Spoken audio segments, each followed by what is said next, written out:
Good morning, everybody. Here I am in San Juan Capistrano. I am at the Darrell Issa Town Hall. I am here for Vessel News, vesselnews.io. Josh, I made it. I'm starting a little earlier. I just can't help myself. Okay, stop the war on choice. So, how is Darrell Issa declaring a war on choice? Because he's pro-life. So being pro-life means... He represents... We're all pro-life, sir. We're all pro-life. Okay, you're pro-life, but Planned Parenthood kills babies. Pro-woman. Okay, so you mean you have to kill babies to be pro-woman? Denying access to health care and reproductive... Forget it. Planned Parenthood spends a lot of money killing babies. They give cancer. And I am pro-life, and I do believe that abortion should be allowed in limited circumstances. Rape, incest, life of the mother, fetal conditions. We're not going back to coat hangers, lady. That's really extreme. That's really offensive. He's not normal. He's exceptional. I think Darrell Issa, with all the crap that he's been put through by some of the people in this group, I would stand on a roof too. Okay, no tax reduction for the 1%. Okay, so who do you feel is getting a tax break who shouldn't get a tax break? Wealthy people. Okay, define wealthy. 200,000, 300,000, I'm asking. Million. Okay, so if you're a millionaire, $1 million. No. So what, 5 million, 10 million? Let's say $1 billion. Okay, 1 billion. Okay, Darrell Issa has $1 billion. This is it, everybody. But why? But why? Why though? I think he's doing a great job. He's in the climate change caucus. Why are you complaining now? Fake? He's the real president. So you'll notice they start chanting when they don't want to answer questions. They will start chanting when they don't want to answer questions. But why? Unbelievable. You want to tell me why he should go? But why? What do you not like about Darrell Issa? I'm listening. There's a couple things I don't like about Darrell Issa, but I don't think he should go for it. Okay, that's the third person I've asked. Let me see if I go around. Would some of you tell me why he should go? Why does Darrell Issa have to go? Go ahead. Darrell Issa's got to go. But why? But why? Darrell Issa's got to go. Hey. Okay, you have here something that's protesting the president. He's number 45. What does it have to do with Darrell Issa? Darrell Issa's got to go. Hey. Okay, I tried, everybody. Darrell Issa's got to go. Hey. Why is he a liar? Darrell Issa's got to go. Why is Trump a liar? I thought this was Darrell Issa's town hall. Darrell Issa's got to Doug go. Applegate. Okay, why do you support Doug Applegate? I said I support Doug Applegate because he stands with the people. Okay, Darrell Issa doesn't. Why? He doesn't. Why? He voted against the Health Care Act. He voted for it. He didn't. He wants to repeal the ACA. Good. The ACA wasn't Okay, why perfect, do you want it but to be the thing- to stay? Huh? Why do you want it to stay? I have type 2 diabetes. I'm trying to listen to this man. I have type 2 diabetes. I want to hear you. Okay, I'm trying to hear you, and they're chanting over you. If I lose my job, I'm Yeah. not going to be able to get health care. That's serious. I get it. People are locked into their jobs. Okay, you know what Obamacare has done, though, to millions of people? Their premiums have doubled or tripled. I know business owners who are paying double what they had paid. Instead of repealing it, we should have just fixed it. Okay, so you think it can be Yeah, fixed. it How can would be you fix it? fixed. How would you fix it? Lowering the premiums. We didn't have to have. Okay, how do you lower the premiums then? How do you suggest doing it? This is a life or death issue. I respect that. How would you lower them? What do you think should be done? How would I lower the premiums? What should be done? Raise taxes on the 1%.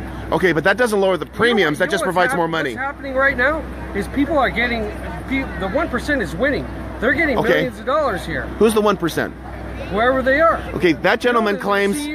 CEOs of health Okay. of insurance companies. They're the ones that are winning on this. May I ask you something really quick? Yeah.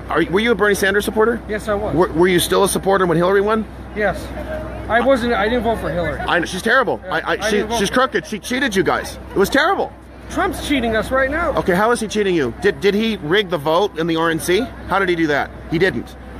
Bernie was screwed over by the DNC. I agree. Absolutely. Debbie Wasserman Schultz was colluding with it. She's being sued by 3 different states right now. But let me ask you really quickly.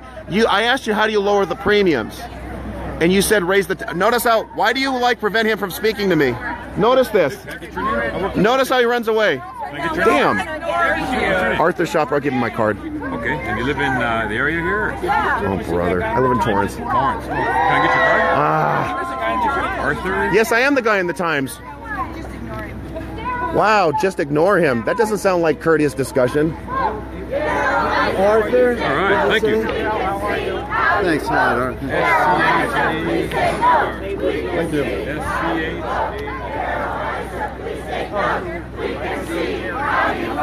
Darrell Issa, please take note. We can see how you vote. We also know the bills that you co-sponsor.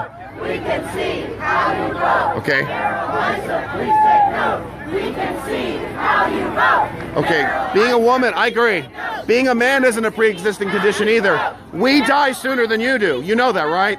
We're more likely to die on the job. We're more likely to die in combat. We're more likely to die of cancer. So what about men as being a man as a pre-existing condition? Wouldn't you agree that's an issue too? Why not? Men can't get pregnant. Thank God. If men could get pregnant, you could get an abortion at the 7-Eleven. Okay, why would you want to get an abortion though? I think being a mother is a wonderful calling. Well, that's because you're But I'm not a mother. That's right. But being a mother is a wonderful thing. I've talked to many women who are pro-life. You have absolutely no business even discussing. I disagree. I was born. I'm a human being. My mother gave birth to me. I think I have every reason to be involved in the matter. That's questionable. No, it isn't. You tell him. Notice how I'm not insulting you, but you try to insult me. Why? I'm not insulting Yes, you. you did, because you're questioning whether I was born from a mother. You just said that. Well, Notice I didn't insult don't you. know that you So were notice I don't insult you. So that's to your shame. Go ahead. That's fine. I support religious liberty in America. My body is my temple. Keep your religious leaves out of my temple. Okay, so you're a Christian? No, I'm not. Okay, then what's you're saying you support religious liberty? This country was founded by people escaping religious persecution. Sure. So you feel like being pro-life is a form of religious persecution? No, I feel in this country that was founded on the basis of freedom of religion, Absolutely. you should not be dictating and legislating Okay. religion in our country. Okay. Jews and Buddhists do not believe what Christians believe as far as life beginning. That's not true. No, it is Orthodox true. Jews are pro-life. Okay, but I'm not an Orthodox Jew. Okay, you're Jewish? Shalom. I am Jewish. Wonderful. I have a Jewish friend as well. He is pro-life. So if you go to Rabbis the are pro-life. it actually Dennis Prager is says- pro-life. It actually says, because I had miscarriages and I was concerned I'm sorry to hear that. about my soul, all right? So I went to the Talmud, and what it says is, life does not begin for a child until the shoulders pass the vagina, all right? Where is that in the Talmud? That is in the Babylonian Talmud. Disengage. Babylonian. Disengage. Notice how they're saying disengage. No, but let me I like finish what you're my- saying. I'm Please listening. let me finish Don't my- listen to her. I'm listening to you. Let me speak. Oh my God. I agree. Love Trump's hate. I love Trump. I believe that the mother has priority over the child. If the child, She's a strong woman. She has a strong opinion. She's allowed to speak.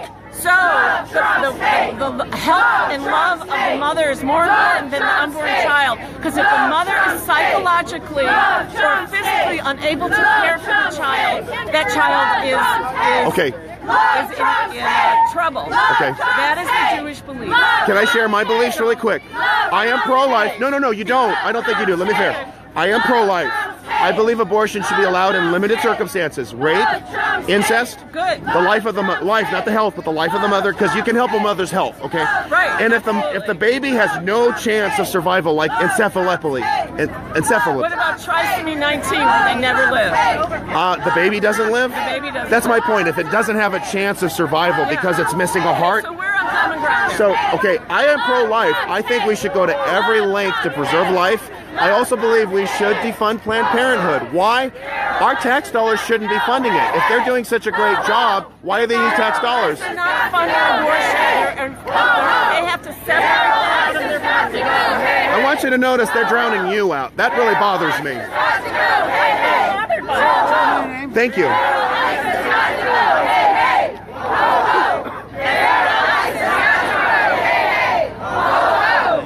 Really? Okay. Oh, Maxine Waters. She was such a resistor, she throws me out for no good reason. I thought she wasn't afraid of anybody. She threw me out of a town hall for no good reason. I still haven't filed a complaint with the Inglewood police. It was nice meeting you.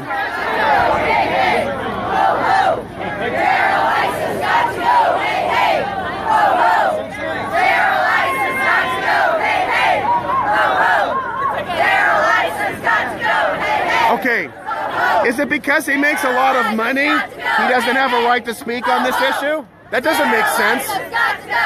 Since when did having money become a crime?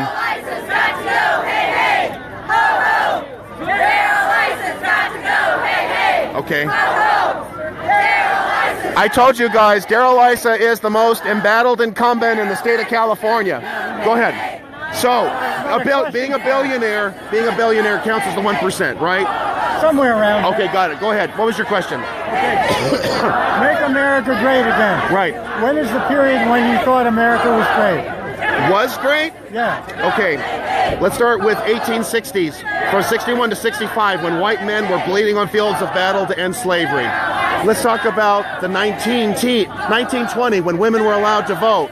Republicans did that, by the way, not Democrats. Democrats didn't want women voting. The 1960s, when I saw black people marching on streets demanding that the promises in the Declaration of Independence applied to them. The 1980s, when Ronald Reagan signed off on reparations for the Japanese Americans and helped to bring down the Soviet Union. So those are periods when you think America was great? Absolutely. You disagree? No, I don't disagree. Great. And here's the thing. After 8 years of Obama disrespecting this country, dragging our name through the mud, going on apology tours throughout the world, trying to lower the standard of living in this country, 95 million people were out of work, open borders. I know a friend of mine, you remind me, I gotta get something. So, 8 years of Obama, this country was not great. That's just a fact, dude. The stimulus didn't stimulate jobs. It was cronyism for a bunch of politically connected people. Obamacare has pushed people off of their health insurance. It's pushed doctors out of the health. I'll answer you next. So Obamacare has pushed people out of their jobs. I know so many millennials, they have to work 2 jobs just to rub together 40 hours, if even that. Doctors have quit. I met an elderly man in Manhattan Beach, the 1%ers you talk about. Let me finish this. In Manhattan Beach, California, rich people lost their health insurance too. Poor people, they're not getting health care. What they get is a little piece of paper that says health insurance, but doctors don't accept it. Give me a sec. Ma'am, sorry. Okay, that's fine. I was willing to listen. Okay. That's absolutely correct. I could not agree more. And that's the reason why I didn't like Obamacare. It wasn't affordable and it doesn't actually expand access. What's your issue with women? Because why? Why do you think I have an issue with women? I'm talking to you. I respect your opinion. No. This one lady was talking to me and everybody was trying to drown her out, but I listened to her. Because everything that he is supporting... Who's he? Issa. Okay, everything he supports is anti-woman? Really? Let's just talk about the health care bill. Okay. Everything that a women get is pre-existing, isn't covered. You understand? Everything about a woman is a pre-existing condition? No, it's not. Yes, it is. Have you read it? Birth control pre-existing. Okay, you're talking about the pregnancy aspect, and I understand that that's something that's particular to women. God bless you for doing that. Men, I don't think you can handle it. Not just that. Okay. You need to read it. Have you read it? The whole bill? No. But you know what? The Democrats passed Obamacare, and they passed it and told you we had to pass it before you saw what was in it. So please don't give me that standard. Wait a minute. Yes? They debated Obamacare for 18 months. No, they didn't. Yes, they did. What they did is they put a bunch of pork on it to buy Democratic votes, which is illegal in the state of California. The Cornhusker kickback, the Louisiana Purchase. Joe Lieberman had to plumber out a lot of the public option. Obamacare gives all kinds of subsidies to the insurance companies. You're right, that's wrong. I disagree with that. Corporations should not get a handout. They should stand on their own feet or go bankrupt. We're all going to pay taxes and we'll all have health care. You know what? We may all pay taxes, but it's not helping our health care. I think we should be paying fewer taxes. I think we should buy health insurance across state lines, health savings accounts, make it easier for doctors to practice medicine. That's pro-woman. It makes it easier for you to get health care. So you think Go ahead. someone like me, who has a pre-existing condition, I You do, have okay. stage 3B cancer, I make $68,000 a year. Okay. You think I should pay to be in a high-risk pool? I think that you should have to pay as little as possible to get the care that you need. And what does that mean? It means, first of all, repeal Obamacare, and that's No, not it enough. doesn't. Let me finish. You asked my answer. You may disagree. I've listened to you civilly. I wanted to ask you the question. You spoke to me. I just asked you to wait. How do we solve this problem? Healthcare is exorbitant. It's ridiculous. No. Oh, God, no. So this is what we got to do. We need to make it clear what the prices are. We need transparency. Purchase health insurance across state lines. You know how difficult it is to become a doctor? Then you have to get a license in every single state. I mean, it's outrageous. That's fine. You're allowed to mock me. What's the level of bullshit? Trump. Was it what I was saying that was bullshit? I'm okay. If you disagree with something, that's fine, but at least be civil enough to talk to me. So I hope I finished it. But the point is, you shouldn't have to pay through the teeth. I agree. If you have cancer, it shouldn't bankrupt you. But the fact is, this idea that we're going to have quality health care by not paying for it, it's not even true. Even with single payer, you pay for it. Absolutely. We're willing to pay for it. We're not paying for it. We're asking the very rich to help us pay for it. Okay. But they don't want to get it. Okay, define very rich. What's that threshold? 1%. Okay, what is that? $1 million, $2 million, No. $5 million? More than that. Okay, so, because let me tell you something, small business owners, they may take in $1 million, but at least half of it gets taken away from them. So I've worked at small businesses, I've seen what the minimum wage hikes do, etc. So that's just something to keep in mind. So you mean like Warren Buffett? Right. Okay, Bernie Sanders. Let's say him. Yeah, I know. He is the wealthiest member of Congress. He had the car alarm business that he sold, became a lawyer, ran for Congress, he won. Okay, is it a bad thing to have money? So, okay, why do you think that this 1% should have to pay? Why are you targeting them? Why do you think they shouldn't have? I think it really comes down to equity, not equality. What we need to do is deal with the costs. I don't think we should be punishing the rich just because they're rich. And let me finish this. They've done the studies on it, like Bernie Sanders' proposals. Even if you taxed Warren Buffett or Darrell Issa 100%, you took everything, it still wouldn't have a dent on everything from single payer to college for all. It's unaffordable. The best way to deal with these issues is to have competition, choice. Every one of us has to pay a little something. Nothing is free. Nothing is free. What's so unaffordable? You'll be next. Go ahead. What's so unaffordable about Obamacare? Okay, I have a friend of mine, his premiums doubled in a year. And then there's another one that's doubled. Watcher Johnny in North Carolina, his premiums went 55%. The premiums have gone up in Indiana, in Maine, in red states and blue states. They've gone up. Giving Darrell Issa $3 million back in taxes. Who gave him $3 million? That's what the health care, the one that went. And you know what? Then that's wrong. Nobody should profit off the government. Nobody should. I agree with you. Shouldn't people... Maxine Waters, for example, profits big off the government. Her husband was sitting on the board of a bank. She steered money during the bailout. That's wrong too. So how come there's billions and billions of dollars going to health care in the U.S., and I can fly over to England, go to a pub, get my knee fixed, live there for 5 years, come back to the U.S., and I've saved thousands of dollars. So there's more people in the U.S. that go bankrupt because of medical costs by the for-profit medical industry than in the rest of the world. Let me ask you this. What is wrong with let me ask you this first. Do you think doctors should make money? Doctors should make money, shouldn't they? Everybody should make money. Okay. The question is... Thank you.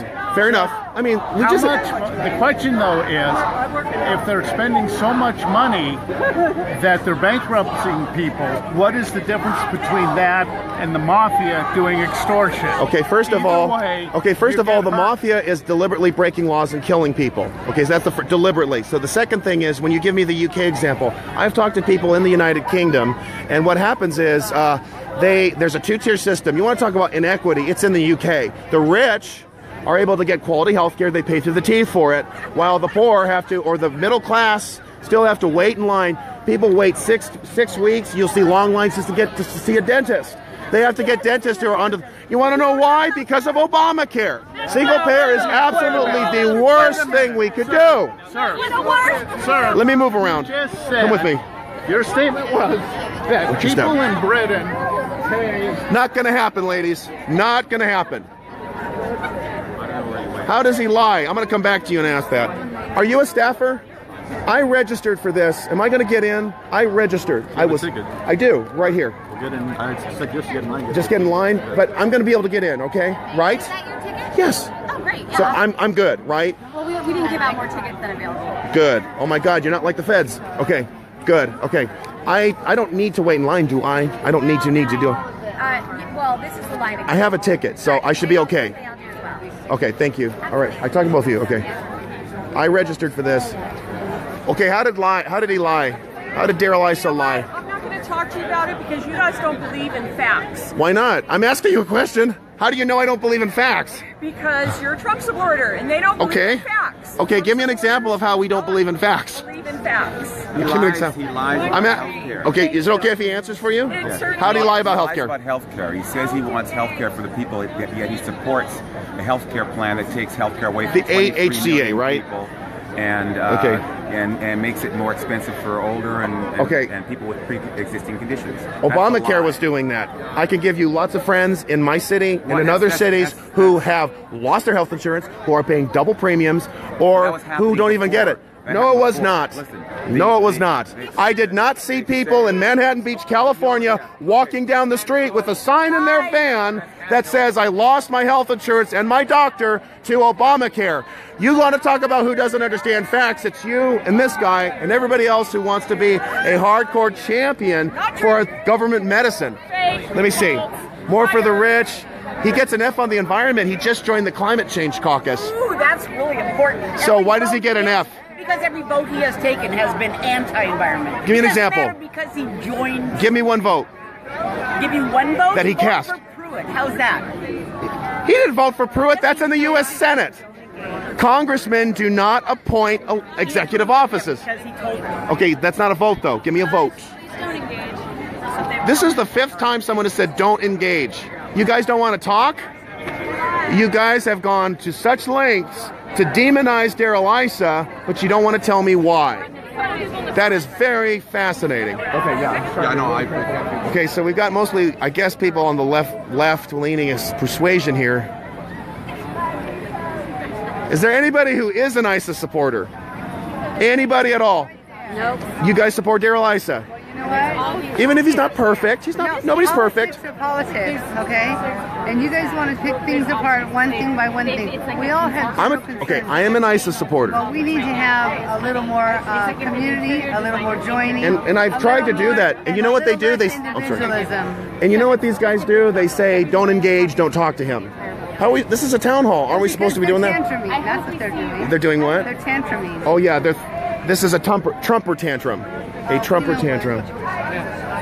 So I say, God bless Darrell Issa. I don't agree with everything. I want to talk to him about that. I don't agree with everything that anybody says. Exactly. But I don't want Mr. What's his name? Applegate? Mr. Open Our Borders? Mr. Charge Us Through the Hilt for health care? No, thank you. And the guy beat his wife. Look up social license. I know. Anybody who's an Issa supporter? Anybody at all? Is there an Issa supporter in the House? Issa supporters? Darrell Issa? Awesome. We might be the minority today, but so what? He's the congressman, so at the end of the day, it's the votes, not who's in line. So I can't believe. So you had that sign behind me. Why? You engaged with me by having that vicious sign behind me. What was it that I said that was bullshit? This is my problem with you is you were trying to engage these people. I'm allowed to do that. It's called First Amendment. It is, I know, but what you're doing, I don't believe what you're doing is authentic. So Why? That's why I'm not going to. Why? Because I think you're trying to start problems with all these people. I have had a civil discussion even with people who disagree with me. They tell them to go away. I listen. In fact, I was talking to that one lady who tells me she has stage 3 cancer. That's a terrible thing. And I don't want her to have to pay out her life savings. I talked to her about that. I listened to her. You didn't listen. You had that vicious sign behind me. Why? You think what she was saying was bullshit? I just don't even want to engage with you. Well, you just did. We're talking. Right, then I'm done. So this is what we're dealing with. This is the left. They don't want to talk. They just want to hate.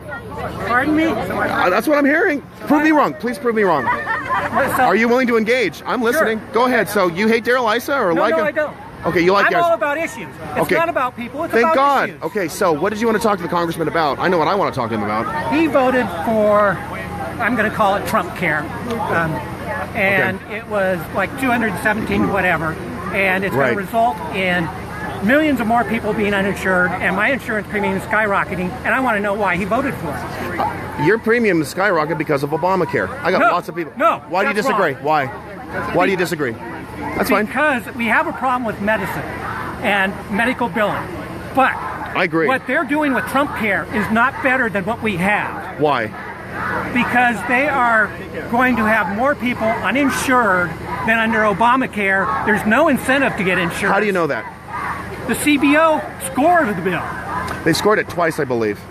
They scored the first one, and then they voted on the second one before it was scored. And that score has come out, and the only thing it did was reduce the... Do you think that the CBO is a final determinant that they can accurately depict every economic outcome? They can't. I can tell you that. No, but I think they're better than Darrell Issa or... Who's they? CBO. I would have to disagree. Do you think you know more than the CBO? I would have to say, as an individual citizen who, like you, who's directly impacted, we know more because of that. Okay. You have been through. You're in. Are you in remission? I hope. Right now, but good. I live in the My father has cancer too. Okay. So I just tell you, it is personal. Okay. You know more about what it's like to go through cancer, do you not? Yes, I do. CBO. Why?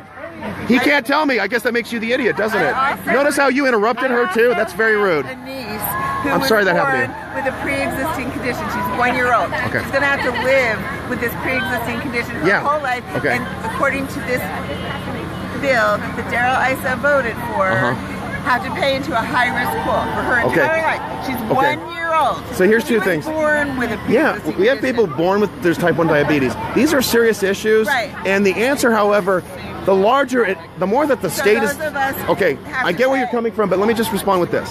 The more that the state has gotten involved, whether it's the UK or Sweden, we are seeing longer lines and more rationing. There are death panels. It's serious. They decide whether an individual gets an experience. Who live in Britain and Australia who love their health care. They'll say it, but it's a different story when they have the situation you have. Off we go. Any ISIS supporters? That's a disagree? Actually, he's a human, but okay. Any ISIS supporters? I want everybody to notice this. These meetings get packed with a lot of liberals, and let's hope that the congressman doesn't get swayed by this. This is part of the problem with some of these town halls, and we have to make sure that people who agree with congressmen still show up. Most of them either working or something else. So this is just FYI. No ISIS supporters? No ISIS supporters? Okay, any ISIS supporters? Awesome! Look at you guys. I am fed up. Look at this crap. I wonder if they're paid to be here. I really do. Okay, good. I'm glad to hear that. I live in Oceanside. I'm a constituent. Not paid. I don't need your permission, ma'am. It's a public forum. Thank you. Please don't try that crap with me. Nobody's paid. Nobody's paid. Good. Off we go to the end of the line. Says, I am a journalist. Yes, I am paid to be here, but I would have been here otherwise. Absolutely. I give you an honest answer. Can you give me one? That's not how a journalist works. Well, this one does. What's an honest answer? I don't think anyone's paid to be here. Okay, well, I'm glad to hear that you're not. Why engage with this fool? Why am I a fool? Just ignore him. But why? You just call people names for no good reason. Doesn't that make you foolish? Yes, I'm a fool too. Okay, yes, you are. Got it. You're a fool. Thanks. So he calls me a fool, and I'm not one. At least he identifies himself as one. I am a fool. So, ladies and gentlemen, I want you to see the vast majority of the people who are waiting in line are rabid leftists. How's your president? Some of them are respectful. Most of them tell me not to engage. Oh, you want to talk to me? Yeah. How's your president doing, okay, sir? But you called me a fool. You still want to hear me? You're a fool. Then why do you want to hear from me? Oh. How's your president doing, sir? Wow. What's your president's approval rating? Okay, what about it? 48%. Thursday, 48%? Yep. Are you from Rasmussen? Yeah, you're a fucking journalist. Rasmussen. What's Rasmussen? You don't know what Rasmussen is? Poll? You talking about the polling? Oh, sure, I know about it. Okay, so you disagree with that poll. Tell me the percentage. So you obviously hate the president because I see you trembling. Why do you hate him? I'm trembling. Why do you think I'm trembling? You're angry? Why are you angry? What do you think? No, you tell me. Because I'm the fool, right? Yeah. Thursday. Thursday's going to be a hell of a day for your guy, huh? Okay, but what about Thursday? What about Thursday? Well, you're the one who mentioned it. Comey's testifying. What about it? I can't wait. Your president is having a hell of a Yes, he is my president. He is yours too, whether you like it or not. Yes, he is. Why do you have a problem with him, though? Why do I have a problem with him? Yes. Do you have children? Do you have children, sir? No, I do not. So you do, so you're worried about your children. Why? The future of our country. Okay, so why is it in danger with Trump in office? I mean, can you be serious? I am serious. I'm looking at you and I'm asking, and I didn't call you names. Okay. Thank you. Okay, that's fine. We won't call. We'll keep it cool. Please do. Okay. Let's be respectful. Beyond the Paris Agreement, that's just. You're upset that he withdrew from that agreement. Of course I am. Okay, that's fine. I understand. We can exchange on it. Okay. I'll save your place. Don't worry. Yeah, I gotta save mine. I gotta pay attention. Don't worry. Go ahead. Okay, I'm so Tom, by the way. okay. Tom, by the way. All right, Arthur. See, Arthur, if we do it civilly, sure. People think I'm trying to start a riot. I'm listening, We're cool. And there are some things I disagree with Issa about. You're probably gonna actually like. I understand that he's co-sponsored this Enlist Act, which would allow illegals, if they've served in the military, to become legal. I don't agree with that. No, it's not. No, it's not. That's true. Nope. That's actually true. Then Jeff Denham has had to try to pass it 3 times. Wrong. Okay. No. Yeah. Okay. What's the name of the law? What's the name of the act? Been to Panama? Yeah, exactly. There's thousands of Panama. That's not the same thing. Thank you. Panama was owned by the United States at one time. Thank you. So it's different. Yes. So the climate accord is a problem. What else? His weapons of mass distraction. Everything's this and that. Give me one thing that's an example. Since his bombing in Syria, what has he done? There's been 2. Yeah, but I acknowledge. There's been 2. There's just a lot of scattered nonsense. I supported the first one. I'm not sure about the second one. Let's go back to legislation. Yes. What significant legislation has he passed? Seriously. Okay. First of all, he's rolled back a lot of regulations. That's rolling back. It's a great thing. Done. Okay. If that's it's good for business. And maybe on immigration, I will give you that. Maybe he's the border. You want the border secured. I'm not saying that. I'm trying to give you. I'm talking to him, sir. Thank you. I'm just trying to acknowledge. Wow, rude. What significant thing has he passed? Give me one significant piece of legislation he's passed. 165 days. So here's the first thing. He has signed 29 bills, which is a good record. Now here's the thing. Those are executive orders, pal. No, they're not. They're bills. They're also the executive orders. Thanks for reminding me. But what legislation has he passed, Arthur? Do I have to have one? No, you don't. I think most people know who I am by now.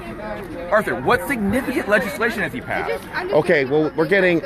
Okay, what has he passed? Okay, go ahead. Damn it. I don't want you to lose your place. Well, I don't want you to lose yours either. Jesus. You know, there was one lady, we don't agree. We actually agreed on the abortion issue. We actually agreed. We agreed. Even though she's thinking that Darrell Issa is anti-life or something, or it's not anti-woman to be pro-life. I know many women who are pro-life. You know, if they're so upset with the congressman, why don't they go into the meeting? Your president was pro-choice. Yes, he was. You want to know why? And that's the reason why he wasn't my first choice. But you know what? His decisions and his actions... Can I ask you who your first choice was? Sure, Scott Walker. That's interesting. I love the guy. So are you from Wisconsin? No. But the fact is he busted big labor. I got to get out of here. Oh, you're not in line? No. But I want to talk to you. But thank you for exchanging. Okay, seriously. so we do it respectfully. We get a lot done. Thank you. Okay, that's fine. Are you one of the staffers? I'm not. Oh, you're just in line? Okay.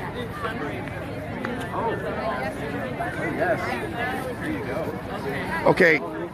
Can you tell me why Issa is bad for California? Yes. Okay, now you were rude, but now you have a chance. What's up? What's the problem? When you start with bad ideas. Okay, when your initial bad idea Go ahead. that trickle-down economics works. Okay. It doesn't. When you think that people Actually, it does. Laffer curve.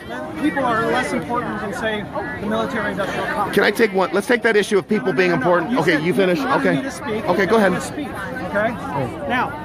I'm waiting. The middle class has been taking hits since the Reagan administration. How about says the Obama administration? 95 million out of work? Yeah. Staffers, I'm ready. Sorry, I just want to get in. I'm sure you do too. I understand that you have your different paradigm. But how about opinion, not paradigm? I believe in natural law and a natural order. No. You have a different paradigm than other people. Ma'am? Or staffers? Is there a staff? Are we still waiting or what? All right, so I think the line's getting... Oh, go ahead.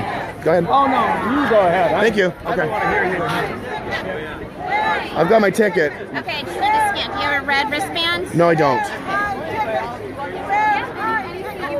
Excellent. Let's get you Thank you so much. Absolutely. Go with You that. guys have done a great job already. The other town halls are like so chaotic. I went to Duncan Hunter's. Oh, yeah. I show up 2 hours early and it's too late.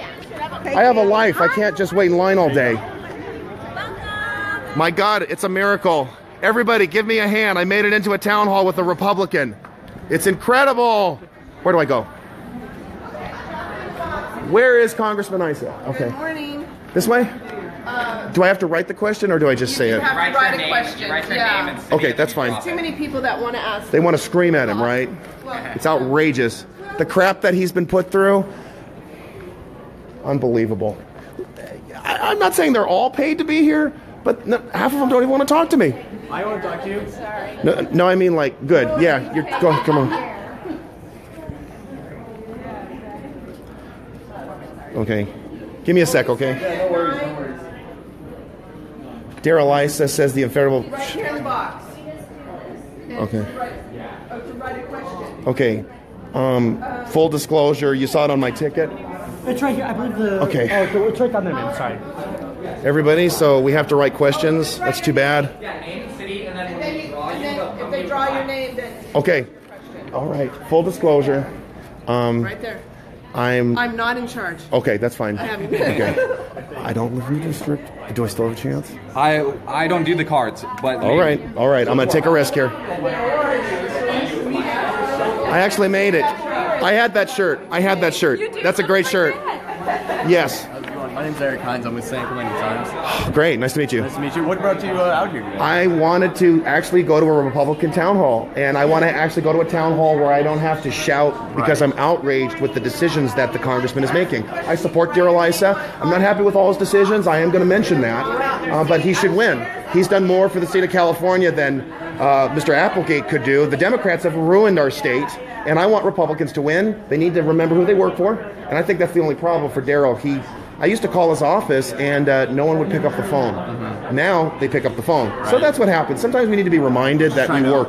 He needs to be open. What he doesn't need to do is go left. What he needs to do is to vote right in both ways.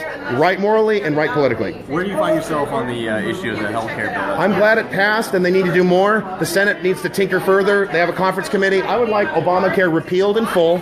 And I'd like to see real reforms. There's more repeals that need to be done. Insurance across state lines, make it easier for doctors to serve in different states without having to get another license, make it easier for doctors to open their own private clinics. I think we should reduce the role of the insurance industry. It should be like car insurance. Human beings are not cars, okay? But it should only be for catastrophic needs. Most insurance or health needs should be paid. There should be a clear fee schedule or prices. It would actually lower costs. Health savings accounts. There's lots of ways to reform our healthcare system so it's affordable for everybody, even people with pre-existing conditions. Okay, great. Absolutely. Sir, what is your name? My name is Arthur Schaper, Schaper. And let me give you my card. Sure, absolutely. I don't think I brought any. I sort of ran over here. But that's fine. Good. Anything else? What was the question that you wrote down, if you don't mind me asking? Okay, well, first I want to commend him for voting to repeal Obamacare. I want to commend him for being pro-life. And I want to tell him that he should remove his sponsorship from the Enlist Act. I don't think illegals should get legal status because they made it into our military. They shouldn't have been in our military. That's my only concern. I don't like that.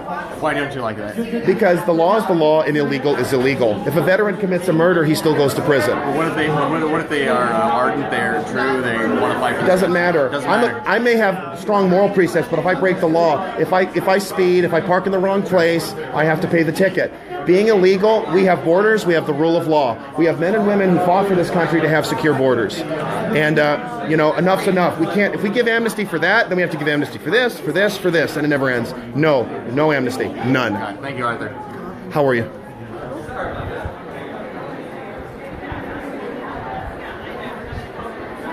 Okay, I made it. This is the first Republican town hall I've actually made it to.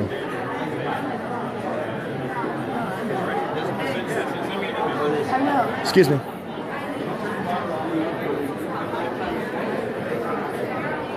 Well, that's what I get for being at the end of the line.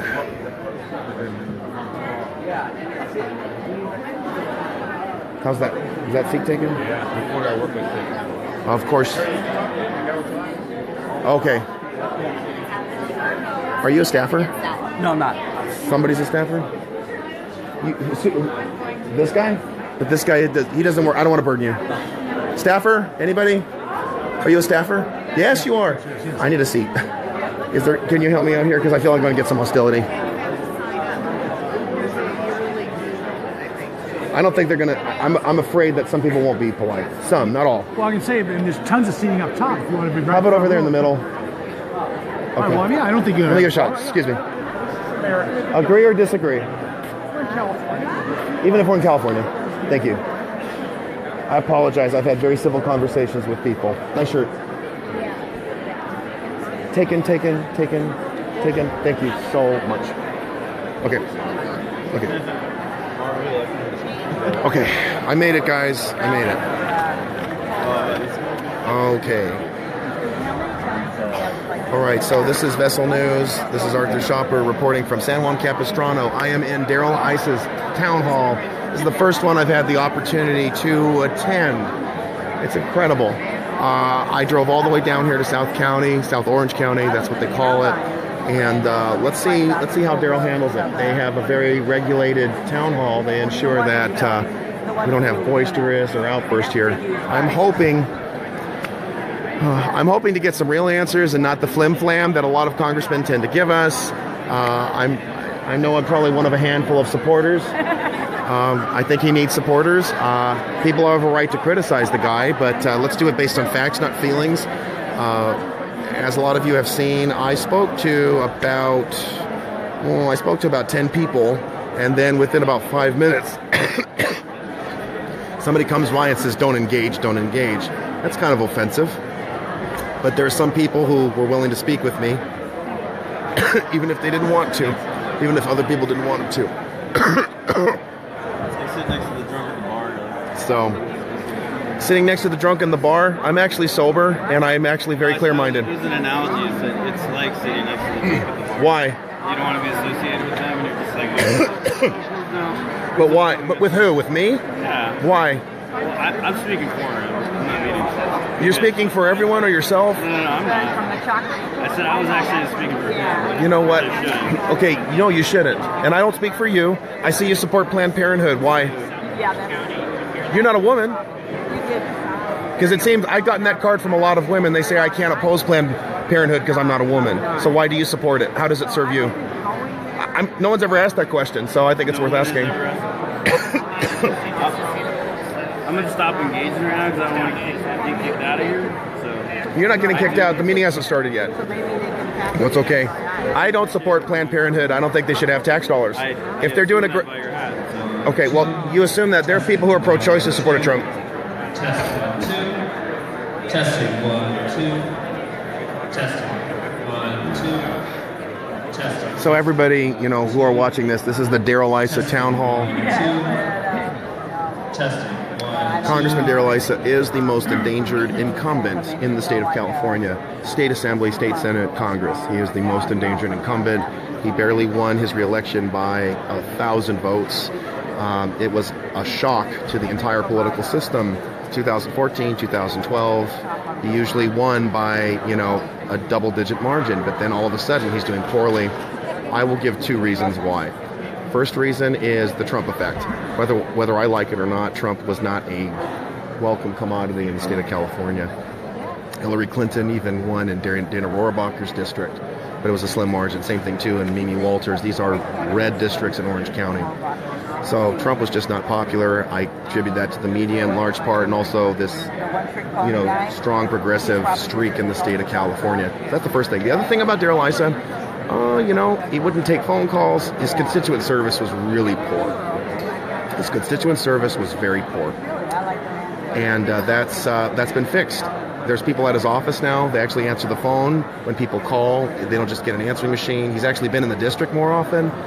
There was one photo shoot. He was standing on top of a building. Someone called that the vermin on the mound. I thought that was offensive. I don't think Darrell Issa is a vermin at all. I'm not happy with all of his votes. Some Republicans see him as too establishment. But I'd rather him than Doug Applegate or any Democrat who's going to do whatever Nancy Pelosi wants, rather than what's best for the state of California and for the country as a whole. A lot of things I've liked about Darrell Issa. He took down Eric Holder in the Attorney General's office. He was a real attack dog when it came to Operation Fast and Furious. We had 2 American citizens who were killed along our border with guns that were DOJ had run to Mexico, and then the gangbangers were using those same guns to kill Americans. That's an issue that's still outstanding. We're still investigating Fast and Furious for that. That was a program that Obama proliferated.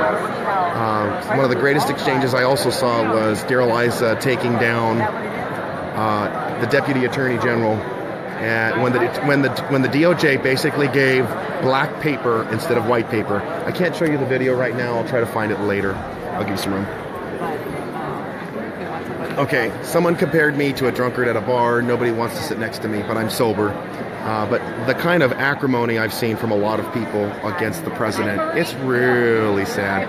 I got a comment here right now. Right on, Arthur. I'm for Issa, even though I live in Southwest Florida. Good. You live in another state, I'd probably encourage you. If you want Issa to win, you better donate money. Because it's going to be a hell of a fight next year. If you saw all of the crowds out there. And you see the crowds in here. Some of the seats are empty. I had to register for this thing about 3 days in advance, and I had to wait for, let me see, okay, nobody's up there yet. I had to wait patiently for an hour in front of the computer to register for the ticket. But I got it, and I got in. I'm very excited. So let's see how they behave, because I get so much grief. So I was at the Nanette Barragan Town Hall on Thursday, and cousin Nanette couldn't handle outrage from the audience. She has been a vocal anti-Trumper. She has said some of the most hostile, hateful things, and you know, we bombarded her with a lot of questions. Somebody from West Africa is watching. Wonderful. Rob Henderson. Were you an American? Are you still American? We got another lady. I helped Mia Love win in Utah. Excellent. We need to start putting liberals in their place. A lot of people were shaming me and saying, you're a Trump supporter, you don't know the facts. But the fact is, I had facts to counter some of their talking points. Some of them were willing to listen to me. This one lady I talked to, she has stage 3 cancer. That's extremely serious. My father has cancer too, so please pray for him. You know, pre-existing conditions like this are, you know, a very, very touchy matter when it comes to health care. I think we have to have wider discussions. Why we see such an expansion of these pre-existing conditions occurring, and how Obamacare didn't help but hurt things. One of the most tired arguments I've heard from pro-Obamacare people is that, well, the premiums were going up anyway.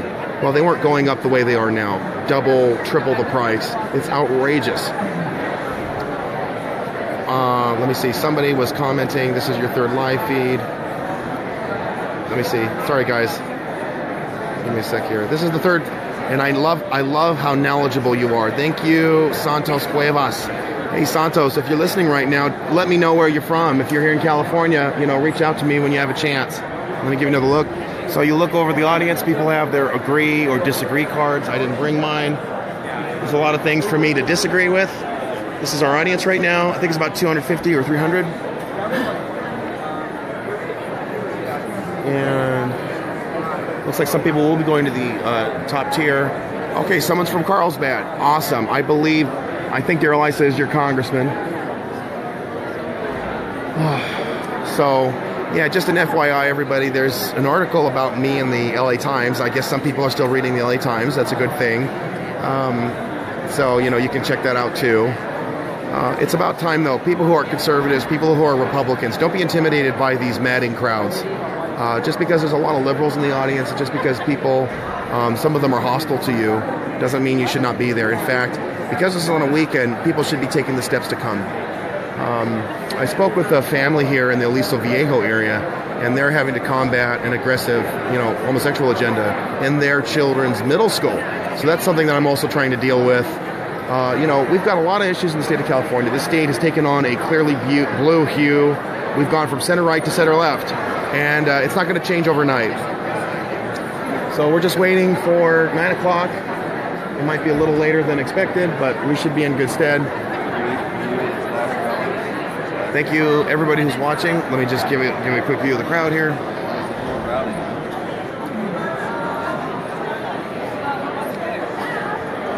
Okay, we saw a large individual crowd out there.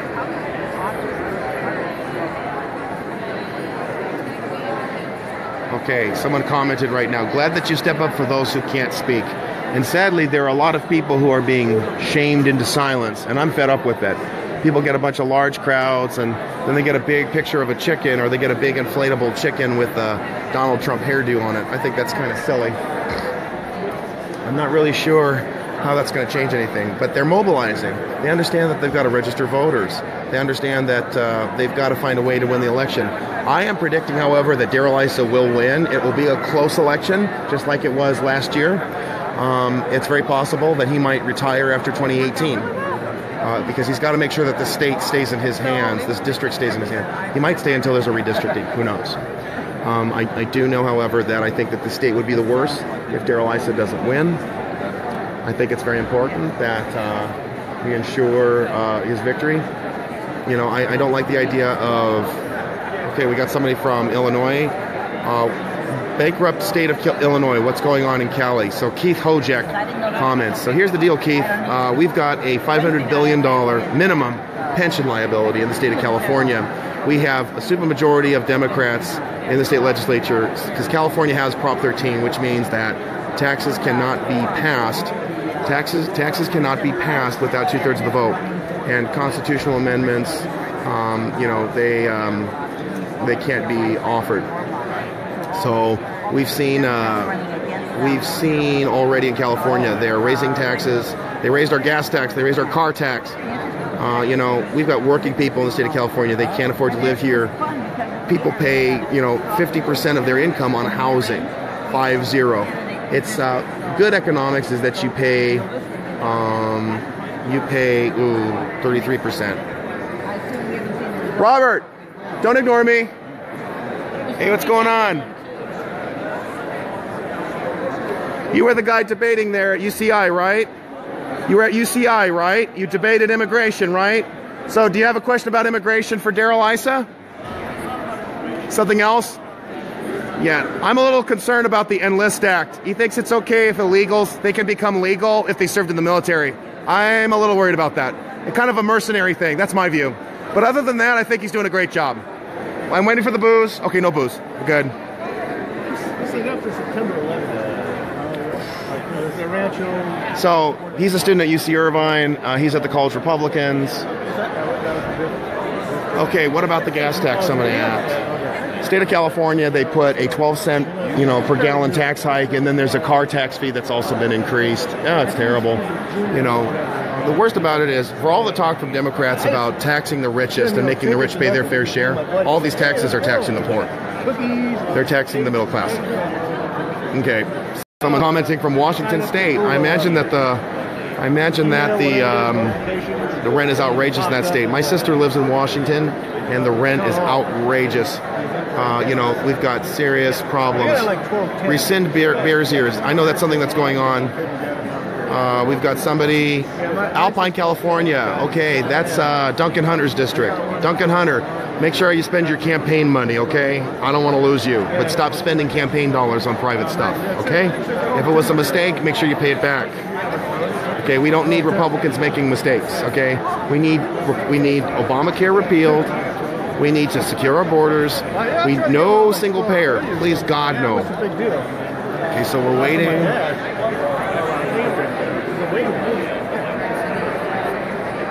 Indiana. Look, if you're in another state and you want Darrell Issa to win, then you should donate money to him. That's all I'm saying. I'm not an Issa acolyte. I don't work on his campaign. So we've got agree and disagree signs. That's good. I should probably invest in those. Give us a few seconds. You'll be here.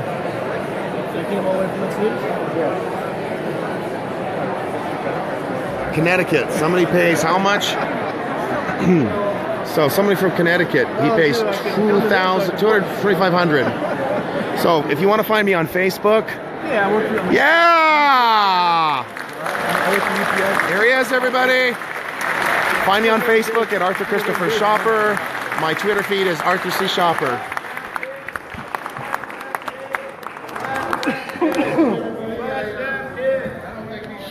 There they are. All right. So, welcome everybody. Are you happy to be here? Yeah. That's the congressman. Democracy in action here. We are going to start our festivities off here today with the Pledge of Allegiance. Yes. Notice how we don't have to remind him. Talk, so you can listen. I'm allowed to speak and allowed to celebrate. Thank you. Don't be rude. Yeah, she was not polite. Where's the flag? I assure you they are in the Oh, the guard. Notice how I didn't have to remind him. He did it without being prodded. Unlike Bardagon. Let the waitlisted folks in. Yeah, we got empty seats. There's empty seats. Let them in. There's a lot of them. So you didn't tell them to be quiet. I noticed that. Notice how the double standard. I agree. Let them in. They stopped talking, though. You did not. Okay.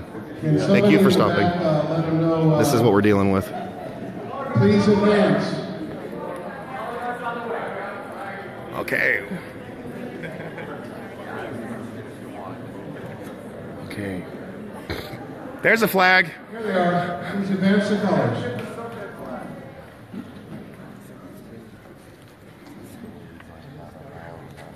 Oh, there's the Congressman.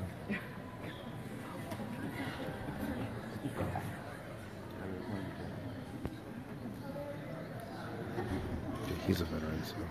You're on. Color guard and next.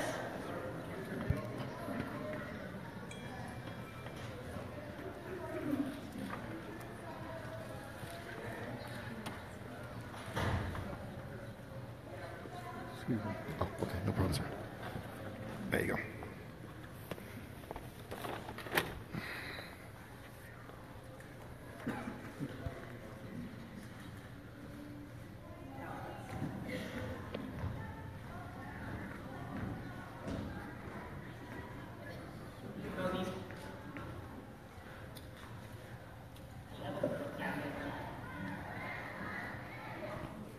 Do you want to take the downstairs?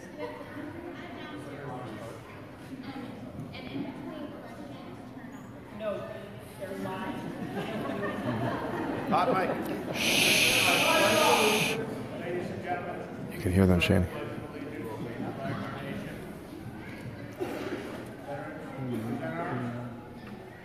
Allegiance to the flag of the United States of America and to the republic for which it stands, one nation, under God, indivisible, with liberty and justice for all. For all.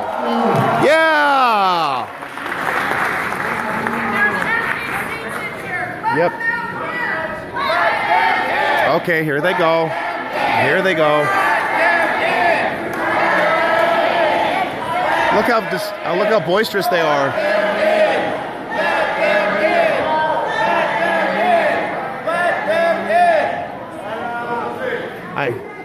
Hey, he did it better than I could. Okay, thank you. So we're going to go over a little bit of a procedure here. It's very simple. There's supposed to be a box of all the... Where is it? The folks who have what I'm going to do is have 4 or 5 names out of the box. I'm going to announce your names, and then I want you to make your way through the aisle. There will be microphones out there where you can ask your question, and the congressman will then proceed in an orderly fashion and have you ask the question. They were yelling, "Let us in." To those questions. So without any further ado, a man who's represented this area for many years, a longtime friend of mine, member of Congress, please welcome Congressman Darrell Issa. Yeah! Some booze. I want to thank you all for being here. We, Calvin or one of my staff that's here, if we can figure out how to get additional people in here, count the seats, and that's what sure. I like that. I agree. I'm going to ask a favor from everybody here. I know that the most coveted seat there is an aisle seat, but if people would sort of move to the center so as we bring people in, they'll just pick up on the aisles. That would be kind for them. Thank you. There you go. Nice and orderly. There's a seat there. Take a move. You can move. We have a little... I'm going to say we're solid. You can move. Thanks. Okay. Can you move over? You need to move over. No, you're adults. You can move. No, you need to. Thank you. I'm going to say... Okay. So I'm going to move. Why are you shaking? You don't have to be angry. Are you guys prepared to move one more time because they don't want to move? Yeah. Okay. Because they're full. Well, they're full over here. You can move this way. No. Be an adult. Act like an adult. I know it's hard, but try. Thank you. You see what I have to put up with already? So I've had to talk about this a few times. You have elderly who act like children. It's really great to be on a stage of a high school like this. When I was in high school in Cleveland, Ohio, I was on the stage crew. And so when you have 90-foot of risers, when you have an actual pit that can be operational so that you can put on the kind of productions that don't happen that much, it really adds to the school experience. So it's not that I don't like other schools, it's that I really admire the setup you have. So you're very fortunate to have this kind of exposure. Now, if you just had an old, acetylene burning, a true super trooper back there to do the spotlight, then I would feel even more at home. But the reason I'm here today, and Jim, I'm glad you're able to take these. These are not from the congressman, but these are from the Library of Congress. And so since our founding, the Library of Congress has received books as part of the copyright process. And when those books are deemed to be excess, what we do is we make them available. And so today, this hopefully will add some very eclectic photography, fiction and nonfiction to your library. So thanks if you'll receive it. On behalf of the Capistrano Unified School District, I'm happy to receive these. We appreciate the opportunity to have selected them from the ones that were available, and appreciate you facilitating that. Thank you very much.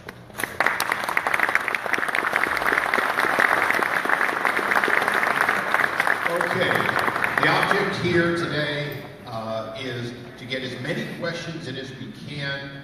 I do not object to somebody who wants to make a statement at all.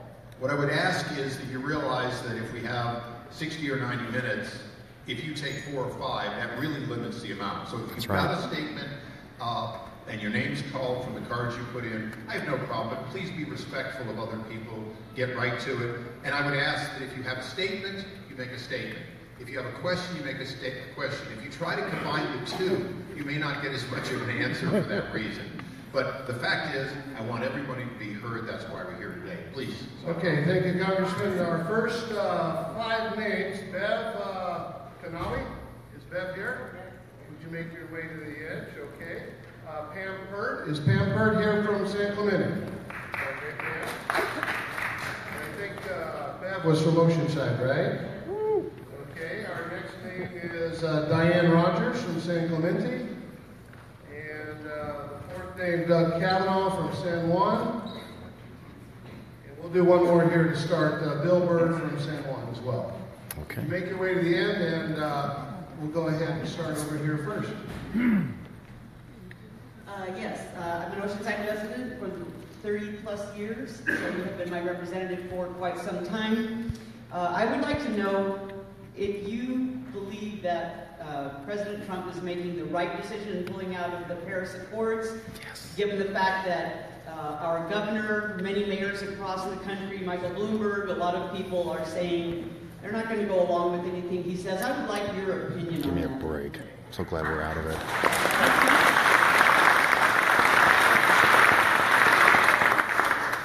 It's a very, very fair question, and let me answer it quickly in 2 stages. We put out a statement essentially saying we were disappointed with the tactic that the president's using. Although he said he's going to engage and he wants to negotiate a new, better deal, I appreciate that. I would have preferred, since we, America, are leading in that reduction of carbon. We're down 7% in 12 years. It's a big deal. And I would have preferred that he negotiate from that position of strength to say that we need to have, if we're going to continue to be in it, we need to have China and India, who did not pledge to reduce, but get to have to sign it. North Korea, who did not pledge to reduce, sign it.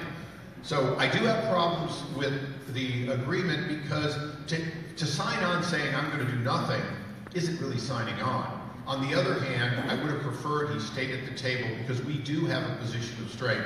When it comes to sustainable ecology, not just farming alone, America's leading the world and we're developing. Our labs and so on have led that way, and I want us to stay involved. And thank you for your question. Okay, next question over here.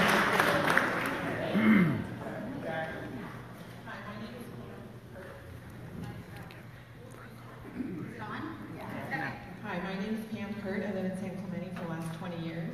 I know you've made comments about people being paid protesters, but believe me, I have never done this in my life. I never called a congressman.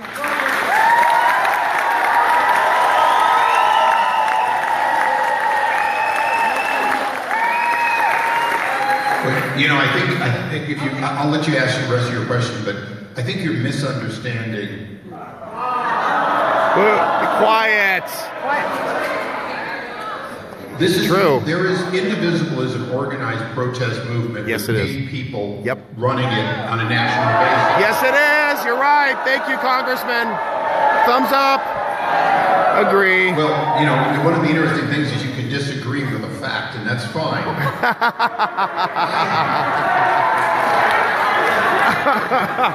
Wow, they're rude. Look how rude they are. I have never looked at anybody at any of my town hall meetings and said you're a paid protester. Be quiet. So, shut up. This is what a Trumper tantrum looks like. Or yesterday, I guess it was there somebody or 2 days ago, or Tuesday? Was there somebody there with an ACLU legal paid position wearing an ID? Yep. So wow. It is not about pay.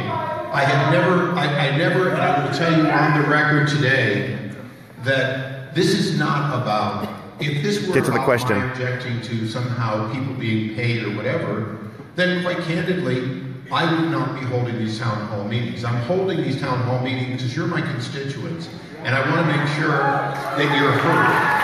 I agree. So what is your question?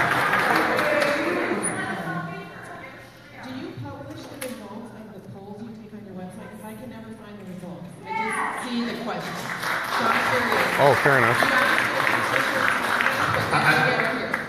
To be honest, I believe we've always made those published. You know, we don't put the details.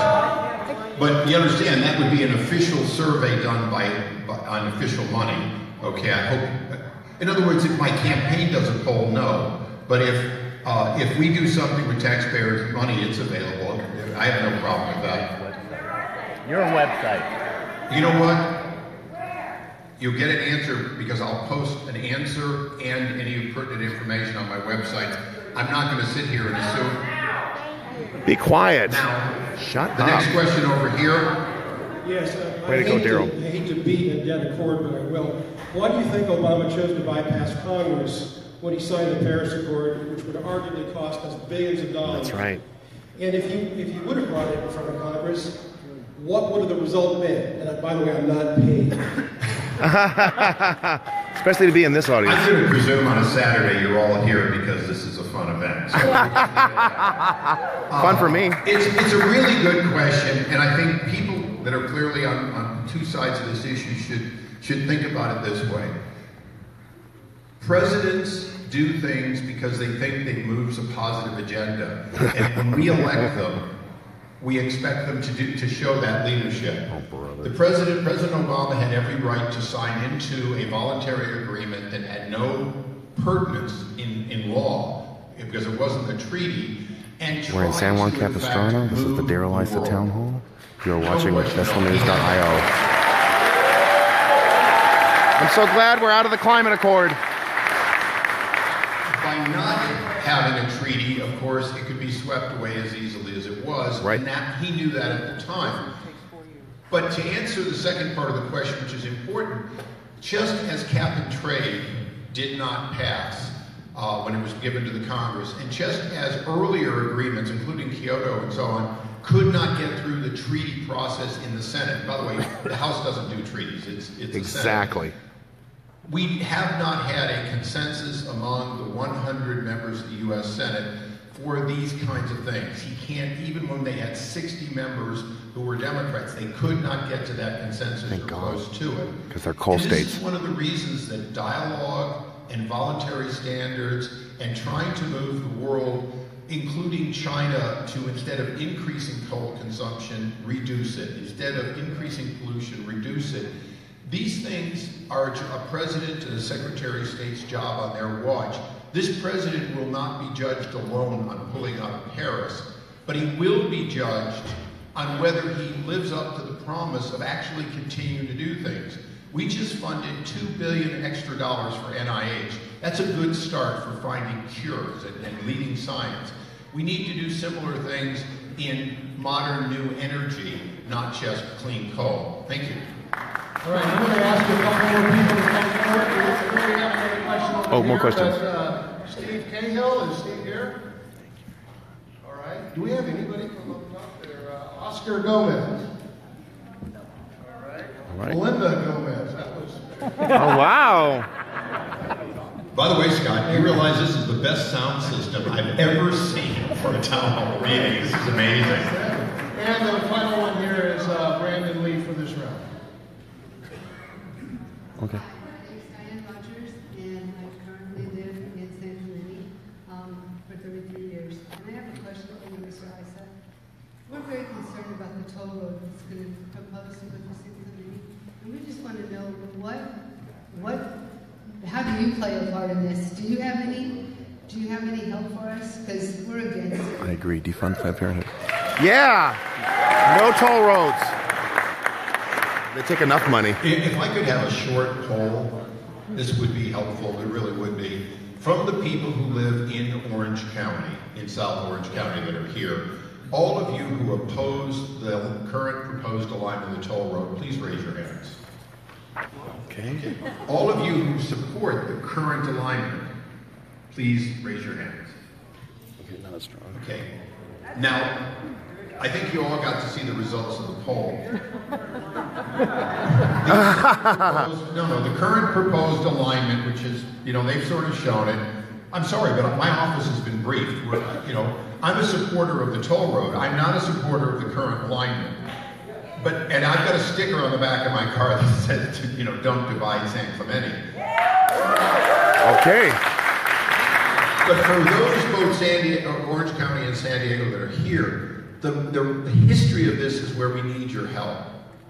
We had an alignment agreed to back in the 80s, signed by on behalf of the Secretary of the Navy. We had an agreement that the northern portion of Camp Pendleton had an alignment.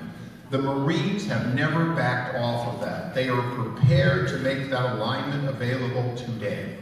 What is stopping it is Sacramento. Oh, of course. They made determinations that they would not have that alignment. So for almost the entire 16 years that I have served you, I've either had an alignment like the one that's being proposed, which goes through the enhanced and affected area, or most of the time they try to cut Camp Pendleton in half and hurt the ability of our Marines to do their training and their job.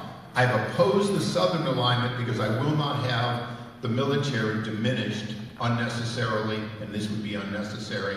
I oppose the other one because it's also unnecessary, because the middle alignment, if Sacramento will simply lift the embargo on it, we can have an alignment that works for Orange County, and it works for the military because it's just like I-5. It's kind of along their edge, and they can live with that. So all of you need to get behind the original alignment that goes back decades, because that's the best way for those who oppose it, and even the ones who support the alignment. The other alignment is generally better. It doesn't go past our schools. It doesn't impact as many communities. It doesn't even tear down as many facilities. So please look at it. I'm not blaming the Toll Road Authority. They're just trying to do a job they're commissioned to do. But I am saying we've got to get Sacramento to let us have an alignment that would work for everyone. Thank you.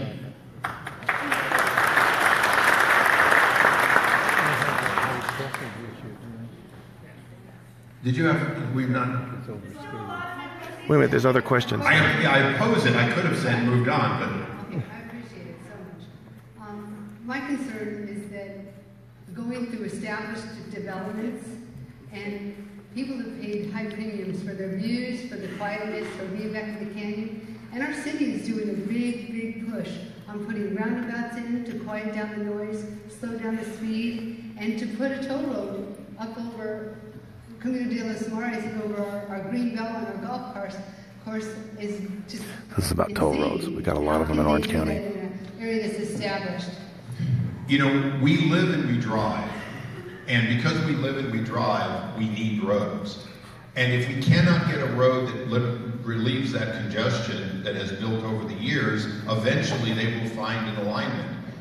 The idea is to make the path of least resistant the one that we do. And just so you all understand, there's only one reason that early alignment hasn't been built. There's a campground, and it's a lovely campground on the base. It is your federal dollars, your federal base. They call it California. They call it a California State Park, but it's not. It is a park that they rented for $1 for decades, and it does not cut the park up. The alignment doesn't destroy it, but it does run close to it. And groups have said, oh no, you can't get in the way of a few hundred campers and make it a little noisier. The bottom of it comes out near Trestles.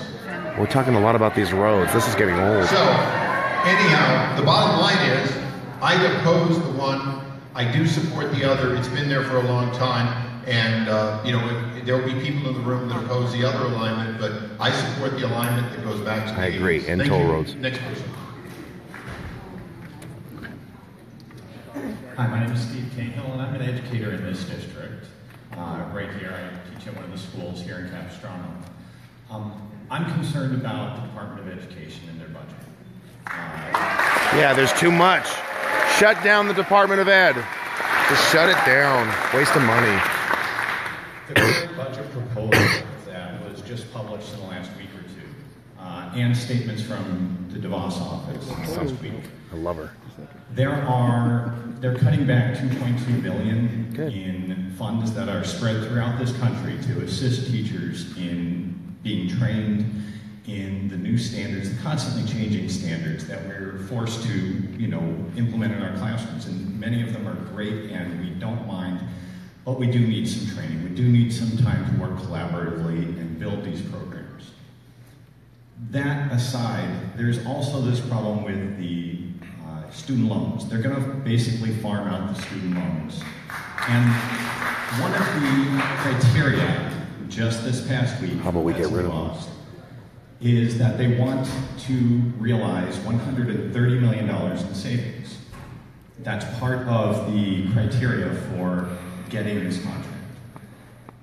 In the budget, they are cutting back 150 people from the Department of Education. Good. And yet increasing the amount that they're spending on salaries by $158 That's not good. million. I don't like that. 136.6 million of that is dedicated to the management of these funds, of these outstanding student loans. Tell me how $130 million in savings and $130 million in additional spending from the federal government is not a complete wash. Okay, I'm going to interject one thing. If somebody is speaking, whether they're for or against anything, we owe it to them to be respectful.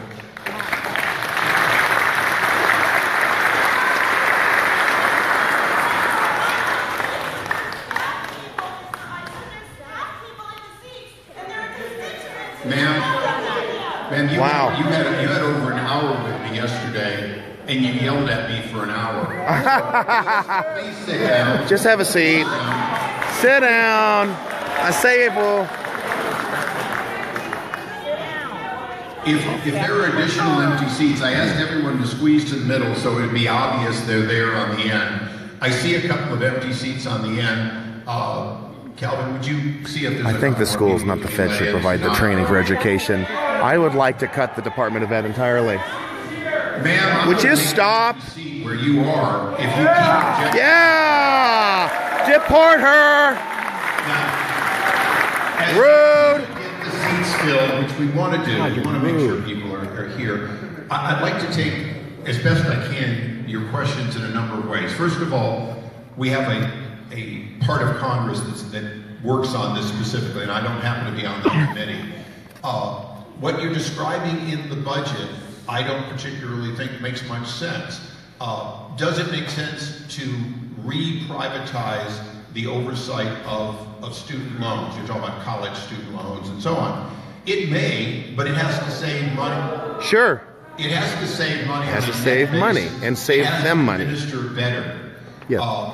We're dealing right now with something that the administration that I am aware of is dealing with, which was a fancy software package that was supposed to make it easy for college student loan officers, the people like my sister-in-law at Case Western, who help people get loans and grants.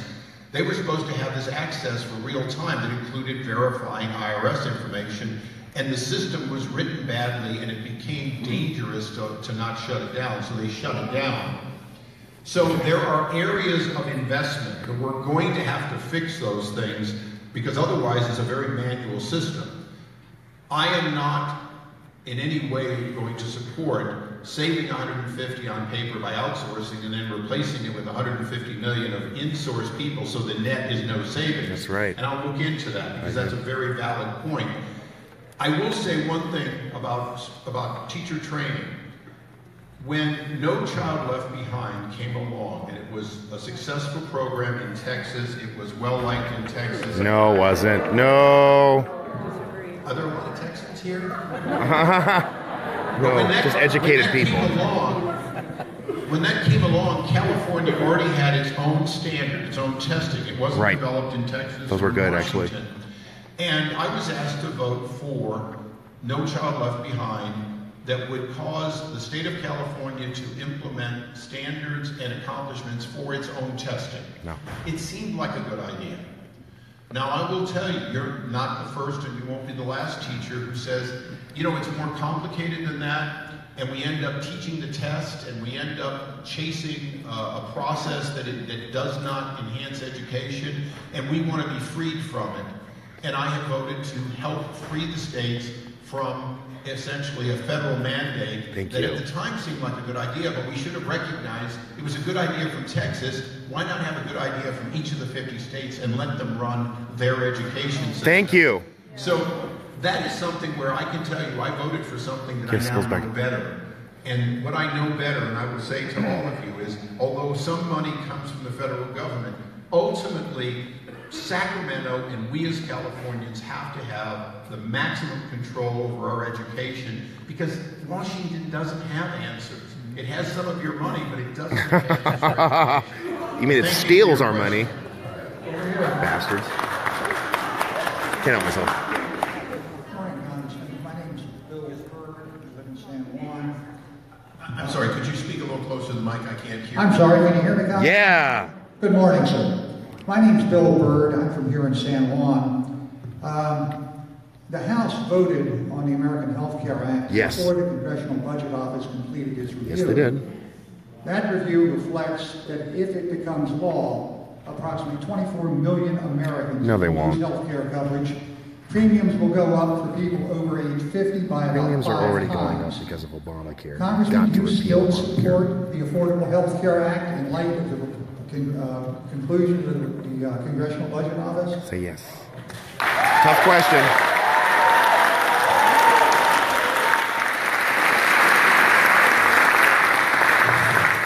Well, let me take you through some of what you said. Be quiet. Repeal Obamacare. Wow. Now, you guys gave a trick question.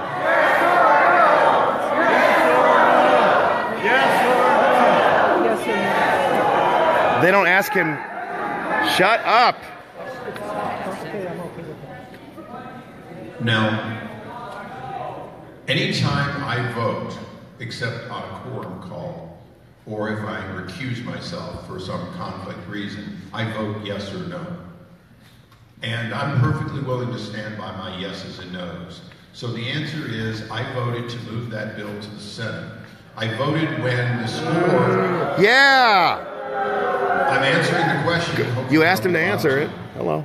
When the score said that they believed, because of the elimination of the mandate, the individual mandate, that about half of the original score was 24, the revised score is 23. But more than 10 million of those people that they say will lose their health care will choose simply not to be insured. They're not losing it. That's right. That's right. Agree.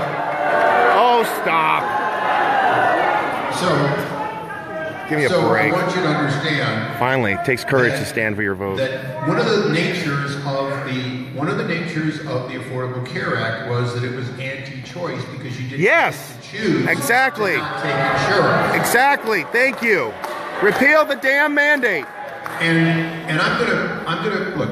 Fuck yeah. This is a dialogue. I'm gonna just ask one question again, sort of a poll of everyone here. But if I can ask a fairly personal question, how many of you own a car that does not have full collision, has liability but does not have collision on it? Oh, stop. I get the minimum. You're talking about the minimum, and that's what I have. But I want you to understand. Of course, that's a choice you have. Yes, that's the way it should be with health insurance. It's okay to have a minimum. I don't want to pay for her or her Birth control. Understand the Affordable Care Act said, no, you don't have a choice to have a limited insurance. Exactly. Because it's catastrophic. You have to have all these things. Yep. It is one of the You probably said the wrong reforms word, but that I think if people of good conscience think about it, people should have the ability to have as broad a choice of insurance policies as possible. Exactly. Duh. We're not Russia. Hello. Repeal Obamacare. Well, I'm glad you figured that out. I was a veteran for 11 years in the Marine Corps. Thank you for your service.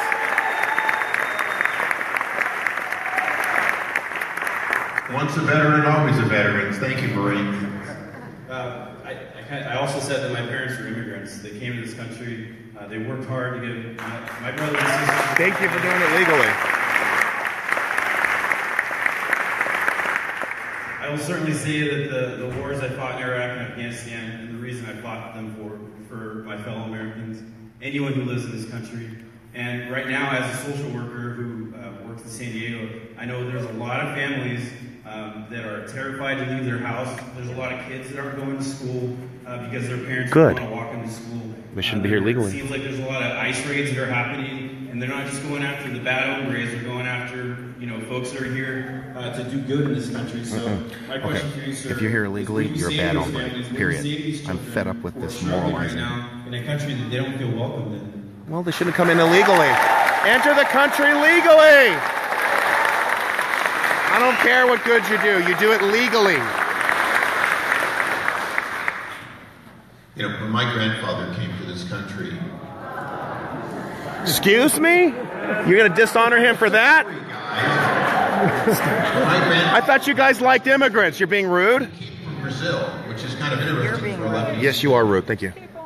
He came from Brazil because he went to Brazil first because they had open access for people. And his uncle had a business and he worked at it for a while.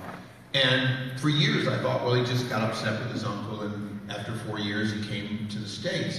And then I did a little research and I found out, well, wait a second, at Ellis Island, the manifest was all Lebanese people.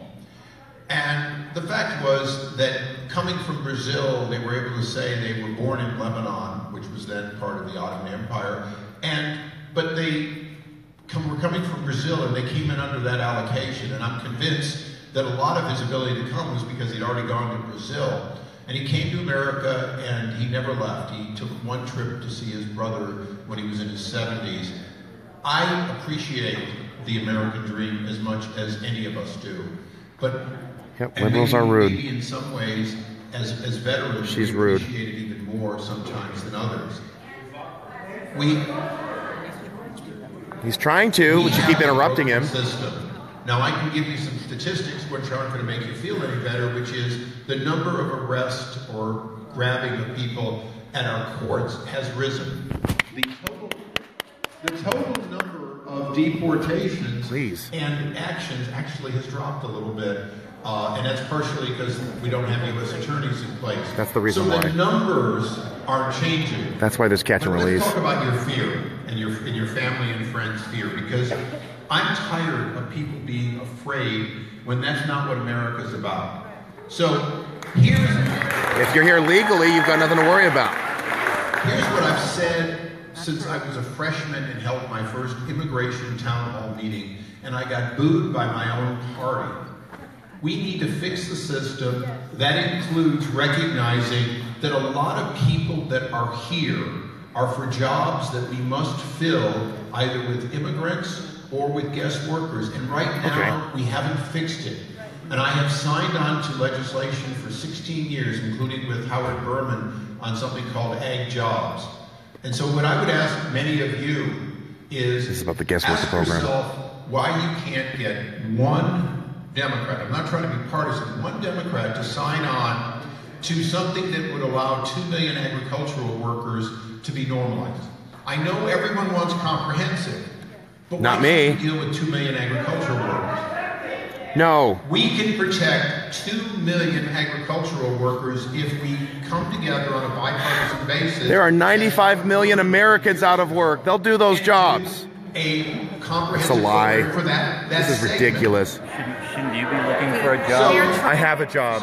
Do you have a job? Doesn't look like you do because you're rude. The best way to fix You talk to your kids like that? I guess you do. is to begin actually. I am too, and she's saying, rude. We can fix this part. Now, Scott, Get a job. What is the rudest person here? Peters and I think it's up to 9 or 10 additional Democrats have come together to fix our high-tech immigration reform with an equal number of Republicans. So we're trying to fix at the top H1. We need to also fix you notice the double all standard. these They other think it's areas. okay to yell, And but the I can't largest speak. single area that has brought people Double to the standard. country and currently employs them is related to agriculture. Then there's restaurants and others. So what I would say to you is I'm willing to work with any Democrat hand in hand on each of these piecemeal processes. I've done it in the past. I'll do it in the future. And I say that with people in the room who say, well, that's amnesty. No, that's fixing a problem, and I'm willing to do what it takes piece by piece to fix a problem. Thank you. They have to come in legally. If they're here legally, deport them.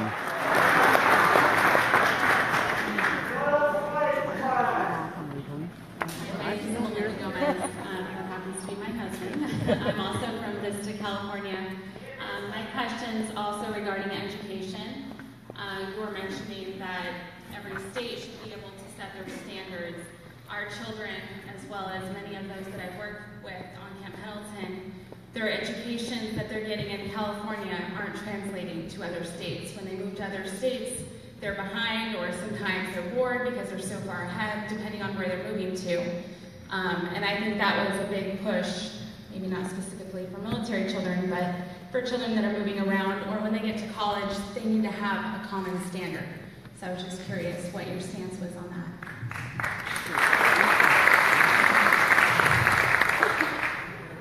You know, we have a number of areas we've been able to do this in, particularly at the college level.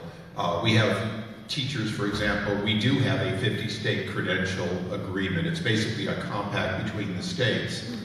And you know why those work? They work because each state says, I'll work with the other states to build a common consensus. And sometimes some of the compacts are regional. They're not all national. As a matter of fact, I can tell you that speeding tickets are not national, but they are regional in some cases. And common standards need to come from the states. If you want to get rid of the Department of Education in Washington, I would oppose it because I think it can be helpful. But if you want to get rid of Sacramento, I'm going to tell you that then you're empowering one standard in Washington, whatever they decide. I don't think one standard fits all, and I'll just give you a reason. Utah spends several $1,000s per child less than we do, and they have higher national scores. We can learn by raising our standards to do as well as Utah, and I'm just using them as a hypothetical state, there's many of them. We do not contribute the most in this country or in this state or the least, but we perform near the bottom. And I think the competition, no standard in Washington is going to change that. We have to change it by putting the emphasis back on the education, looking at other states and asking, why is it they succeed, sometimes with less money? And for me, that's why federalism works, is states have a right to be right, and they have a right to be wrong. My state is performing poorly. My wife is a native of California and the child of a native and the grandchild of a native. And when she was going to school here, she's a UCSB graduate, we were the envy of the country. So we can do that again. So I'm going to tell you, as your federal officer, I'm going to fight to make sure you get fairness, that the college loans programs are maintained. But I'm also going to say the answer is not in Washington for the most part. The answer is in Sacramento. I agree. Okay, before we go to our next question, we have some names to call. Allison Caldwell, is Allison here? Okay, why don't you make your way to the, right there. Emma Jensen. Yeah, Emma Jensen. Oh, there you go. Awesome. Okay. Cindy Monahan. Is Cindy here? Okay. Did anybody up there submit cards? Wow. Okay, we got well, we're trying to turn them up here, but Karen. Do we have an empty seat here too, or a couple empty seats? Oh, good. Karen Abrams. I don't want to give away a seat just because someone went to the restroom. That would be bad. And that's why I asked you to please all move to the center so that we can see the seats. Pardon me? Okay, well, where are they supposed to move? Find someone for it. You know, even at the movie theater, even for Star Wars, sometimes there's an empty seat. Sometimes. And I'm not as good a draw as Star Wars. There's so much I could say about that. Thank you, Mr. Issa. My name is Brendan Lee. I actually lived in Tokyo, Japan for 7 years. I studied law in Japan, and I wanted to tell everyone in here that Japan has some of the most strict immigration laws in the entire world. Immigration is a privilege, not a right. Yes. I believe. Thank you. No amnesty.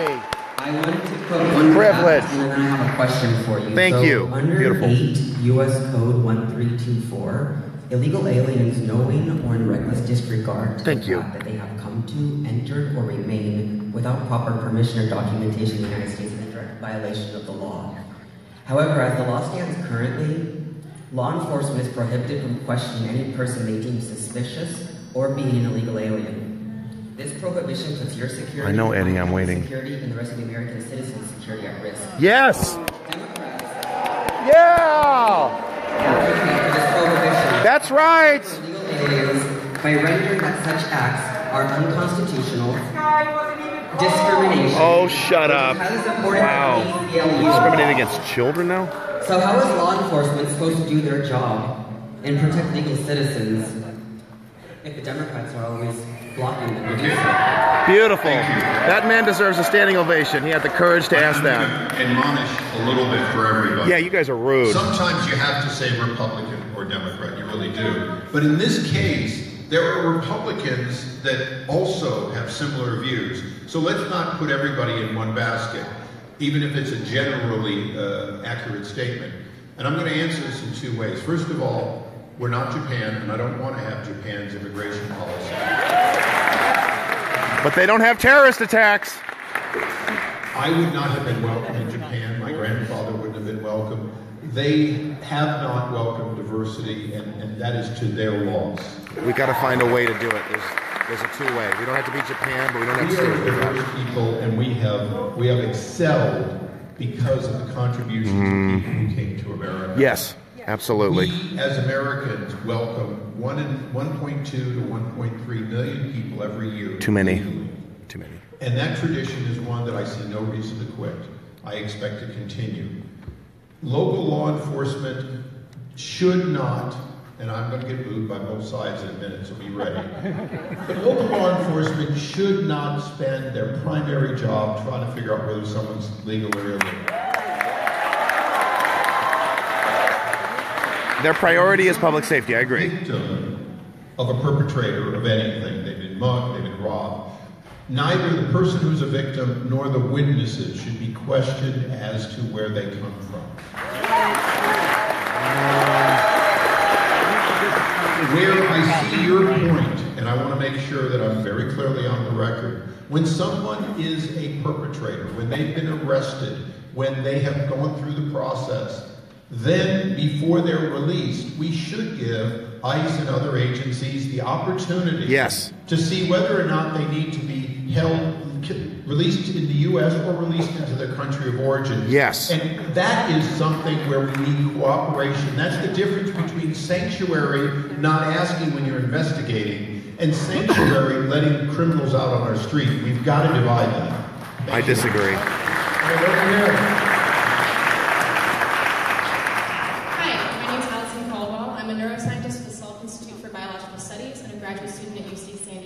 Two incredible research institutions among several at the other end of your district.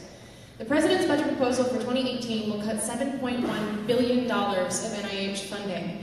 This cut represents over 20% of NIH's total budget and will have a devastating impact on American science, slowing the speed of research and destroying economic opportunities for Americans. Defenders of the budget propose to balance these cuts by capping federal overhead payments at 10%. But these overhead payments pay for critical resources like utilities, facilities management, and making sure that the institution adheres to federal regulations and ethical standards. Capping overhead at 10% will effectively destroy many research institutions. After all, it's hard to do research if you can't pay to keep the lights on. Right. As the representative for so Please many ask the research question, please. As the representative for so many research institutions who depend on federal funding to advance biomedical research, will you fight these budget cuts? And what else will you do to protect the livelihoods of your constituents and the health of the American people? That's a mouthful.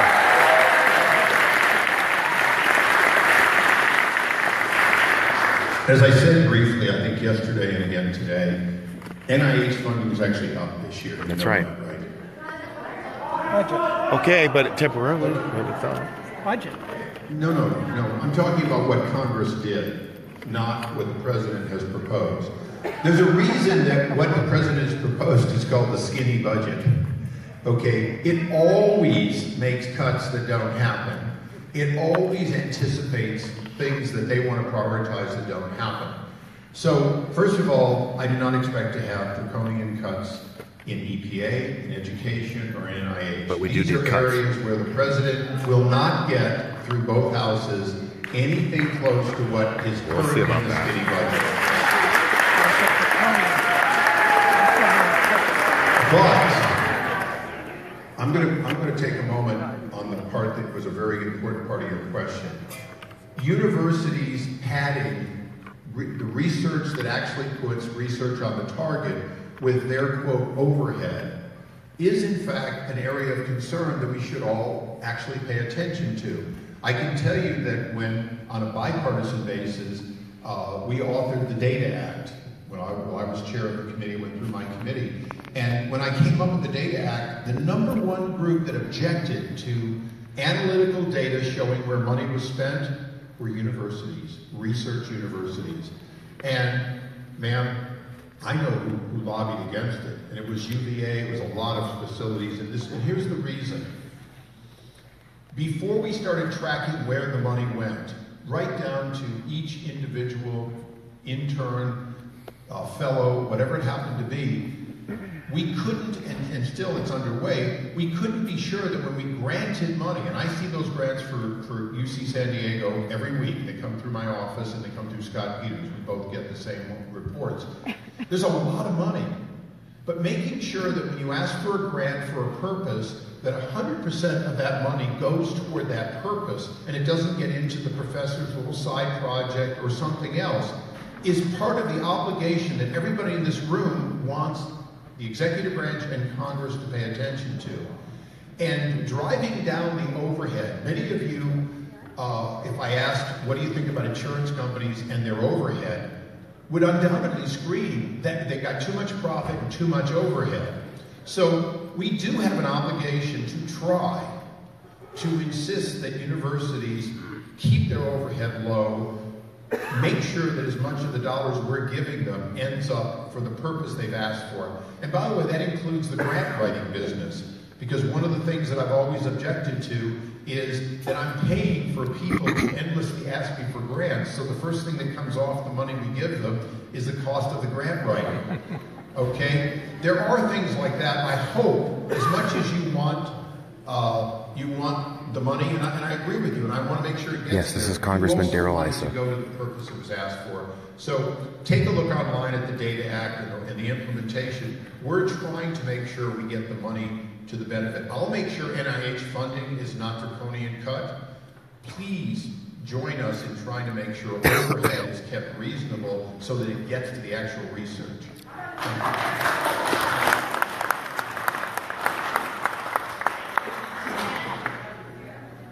Congressman Issa, I live in Encinitas, and my question has to do with Russia. Oh, brother. Can you see it from Encinitas? That's got to be the question. Come on, that's got to be good for I can now. No, but I've been there before. As I have. Okay. So my question is, I know that you have stated that you support an independent investigation. As a constituent of yours, we do not hear your voice loudly in that regard. And you shouldn't. And so my question to you is, Russia has nothing to do with the it. daily drumbeat getting louder and louder, can your constituents count on you to have a loud voice to get to the bottom of this? Because we're not hearing it here. Boo! Disagree. There ain't no Russia. Nope. Lie. I'm disappointed I saw some disagrees with that. Deal with it. It's ridiculous. And let me go through this. Look, I was the first to call for the recusal of the Attorney General.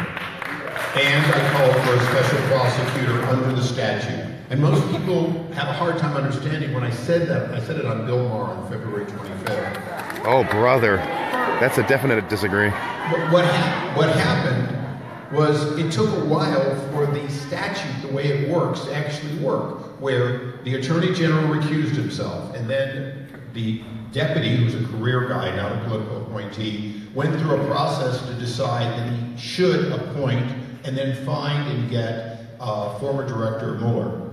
So we have somebody on a very bipartisan basis who's trusted, who has, and you know, I asked for 3 things from him and got it. Do you have the authority you need? Do you have the bandwidth you need to do your job? And do you have the independence? And the director, former director, said in all 3 cases yes. So that's where we stand. Now, you don't hear a lot because I want him to do his job. And I don't want to be heckling or in the middle of it. I support the fact that former Director Comey is coming before the Select Intelligence Committee.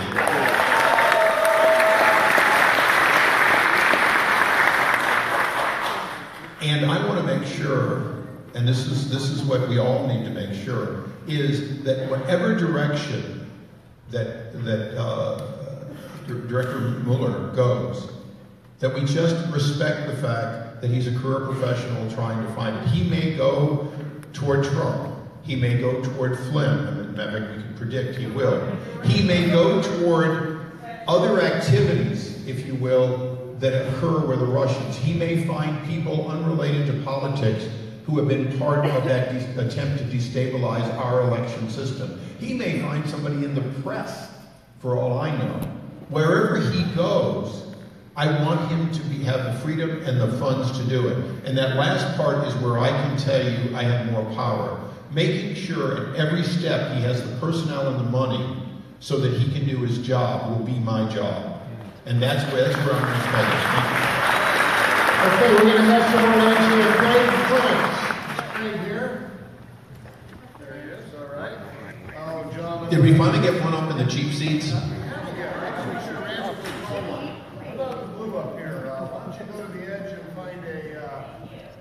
Microphone. John? I don't know. Help me out here. Neil. Is that you? John, are you here? And my question has been asked and answered. Okay, thank you for taking Thank you. There. Susan Kogan. All right. And Valerie Robier. Okay.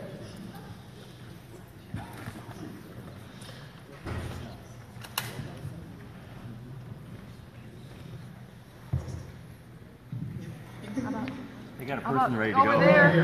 Ready to go. Oh, there we go. Hi. Hi. Thank you for taking the time to do this thing for us. My name's Emma. I'm a survivor of domestic violence. And, there we go. I read Doug Applegate's divorce file. And I'm wondering why you and your campaign lied about domestic abuse allegations that weren't there in that file. Thank you, I think, for that question. Ooh, serious. This is not a campaign event, so I want to be very respectful and try to limit the answer, and I hope you'll appreciate that.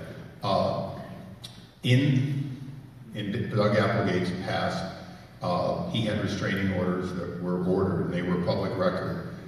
That's my understanding. But the fact is that, we tried to run a campaign about what we were for. On election day, people knew it was Colonel Doug Applegate. Doug didn't seem to mention he was a personal injury lawyer and had been a reserve officer for almost the entire time. So one of the things about politics is it brings out the worst side of both sides in the way of accusations. And, and I'm sure there's hurt feelings on both sides. The reality is, Doug Applegate in that election accused me of profiting while in office. And nothing could have been more false. I sued him for defamation, and I'm still in court, and will continue. So, if you read the decision in that case, the judge says you can't defame a politician, so he punted on it and said you can't. So, no, actually, he didn't. So, the fact is, we could relitigate this, except we're not going to. It's not about today, it's not about what we're doing, and I won't answer any more, excuse me, sir, I won't answer any more political questions because I don't think it's appropriate to a town hall meeting. Let's talk about questions that actually relate to the job. Okay. All right. Issues. Okay. Hi, can you hear me? Yes, ma'am.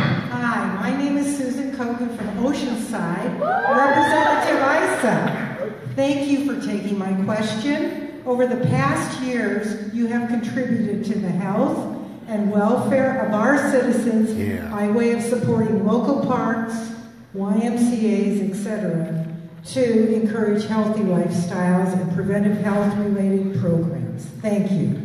And we thank you all for this. But I ask you, why have you not conferred with our country's scientists, health educators, medical professionals to influence your position on health care for all our citizens? Ooh, no single payer.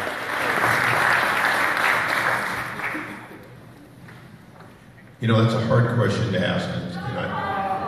Pardon me. Partially because, you weren't on the trip. We went when I went to Switzerland to meet with the World Health Organization twice. You haven't been in the meetings that I've had over 16 years, even though it's not part of my committee assignments, to try to understand as much as I can our social welfare safety net and how it works and what we can do. So I'll admit to my limitations. I will not claim to be a health expert, but I have tried. Whether it's the pandemic or the threat of smallpox being reintroduced or any of the issues that have come before me over the years, I've tried to learn. And when it comes to healthcare and healthcare insurance, most of what I know about it from the standpoint of healthcare insurance, I know as someone who was a businessman trying to cover, and I did cover my employees for all the years, and still do, for all the years that I had businesses. So, yes, I will tell you, there's too many people in Washington to say they're experts, and too few people who come in and give us the kind of analytical Please share this video, everybody. To make better decisions. And I would say in the case of the debate going on how we spend or don't spend $1 trillion, we've got a lot of that going on. What I would say, though, is that some of the questions on NIH, World Health Organization, Centers for Disease Control, these are really the areas in which the federal government has the greatest role. The fact is, on ensuring your family or providing health care for your family, on regulating doctors and nurses, these are local and state issues mostly. And yes, they are. And I've got to tell you, you really don't want a federal doctor system. You really don't want a federal nurse system. Exactly. And you agree. Yo. And I'll give you just one example. Thank you. No single payer. There's some nurses here. Do you know that in every other state in the union, they've mandated less nurses in hospitals than we do? Do you really want the 49 state standard, or do you want the California standard? More nurses, so the fact is, I'm trying to do the job that is the federal government, and I'm trying to stay as much as I can out of the way of states. Senator Feinstein supports a national MICRA and has worked for it, because some of the tort reform we've done in this state actually is pretty good, and we'd like to take it national, but it's very difficult because a lot of groups oppose it in other states, and it drives up the cost of health care. But I want to be very honest with you, I don't think, and I never have thought, all the answers are in Washington. And I think even for the nurses in the audience, if the answer from Washington diminished what California thinks is good care, they wouldn't agree either. Thank you. Thank you. So I need a little help here from the audience. I went out a protocol and I called a name that wasn't picked on the card. So the lady in blue gets to ask a question. If you guys, by round of applause, let her ask a question. You want her to ask a question? That's fine. Okay, lady in blue. Will you say your name, please? My name is Sue. I live in Carlsbad. I'm in 92011. And I apologize. I'm not a public speaker, so I'm a little bit nervous. And my question, I hope the audience doesn't think this is a crazy softball question. I feel really strongly that our country is going in the wrong direction right now. And I Disagree. Boo. Disagree. And also, by the way, I'm not a Democrat and I'm not a Republican. Sure. I feel very strongly that our federal government is not doing their job. And so I feel like the states are going to have to do the heavy lifting. Good. It should be. And that the local governments are going to have to do the heavy lifting. And with that background, for my question, my question to you, Mr. Issa, is to what extent do you support federalism, your opinion, your policy position, compared to states' rights? Because California pays into the federal system more than we get back. Oh, that sucks. It's a very good point. We're going to have to pay for that, and California has already demonstrated for years that we're willing to be the leader, but we have to pay for that. We're not leading now. More of our federal government coming back to us, and I think that is your job as our representative. So I want to hear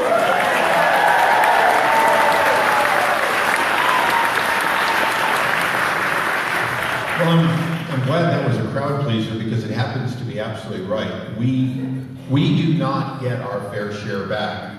And even in road construction where we get 90-some% and we fight for it. And it's one of the things that's always been hard for me to understand as a Californian is why so many California members want to increase the size of the federal government. Every dollar that doesn't go to Washington is 100 cents on the dollar. And every dollar that goes to Washington ends up being 70 or 80 cents or 90 at the most. And so I'll give you an example, and I'm not supporting or even per se commenting on it, but we all know that Governor Brown is now talking about a $400 billion single-payer health care system. Whoa! Boo!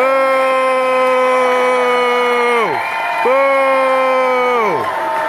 Hell no! No single payer. We'll all be dead.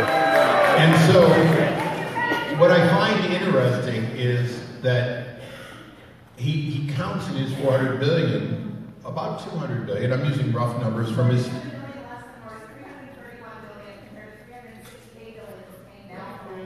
Thank you, but okay. Too much.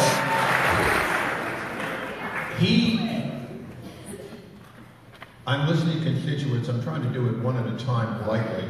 So what he did was he said about 200 billion and 400 billion is going to come from the federal government. And if he does this, he's probably right. In other words, there is a large amount of money that would be part of doing that. And if you think about it, if he's going to do a single payer system, and half the money would come from the federal government to fund it, and half would be a new state money. Be quiet. Shut up. And this would allow private companies, obviously would get out of single payer, there'd be a lot of changes, but whether you support that particular agenda or not, in this case doesn't matter. It gives you an idea of how much money already comes from the federal government, goes to Washington, comes back.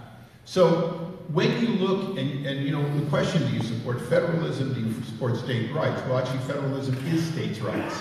Yes. As a federalist system, what we're doing is we're limiting the federal government. That's 12th grade civics, folks. And then the states can do the rest.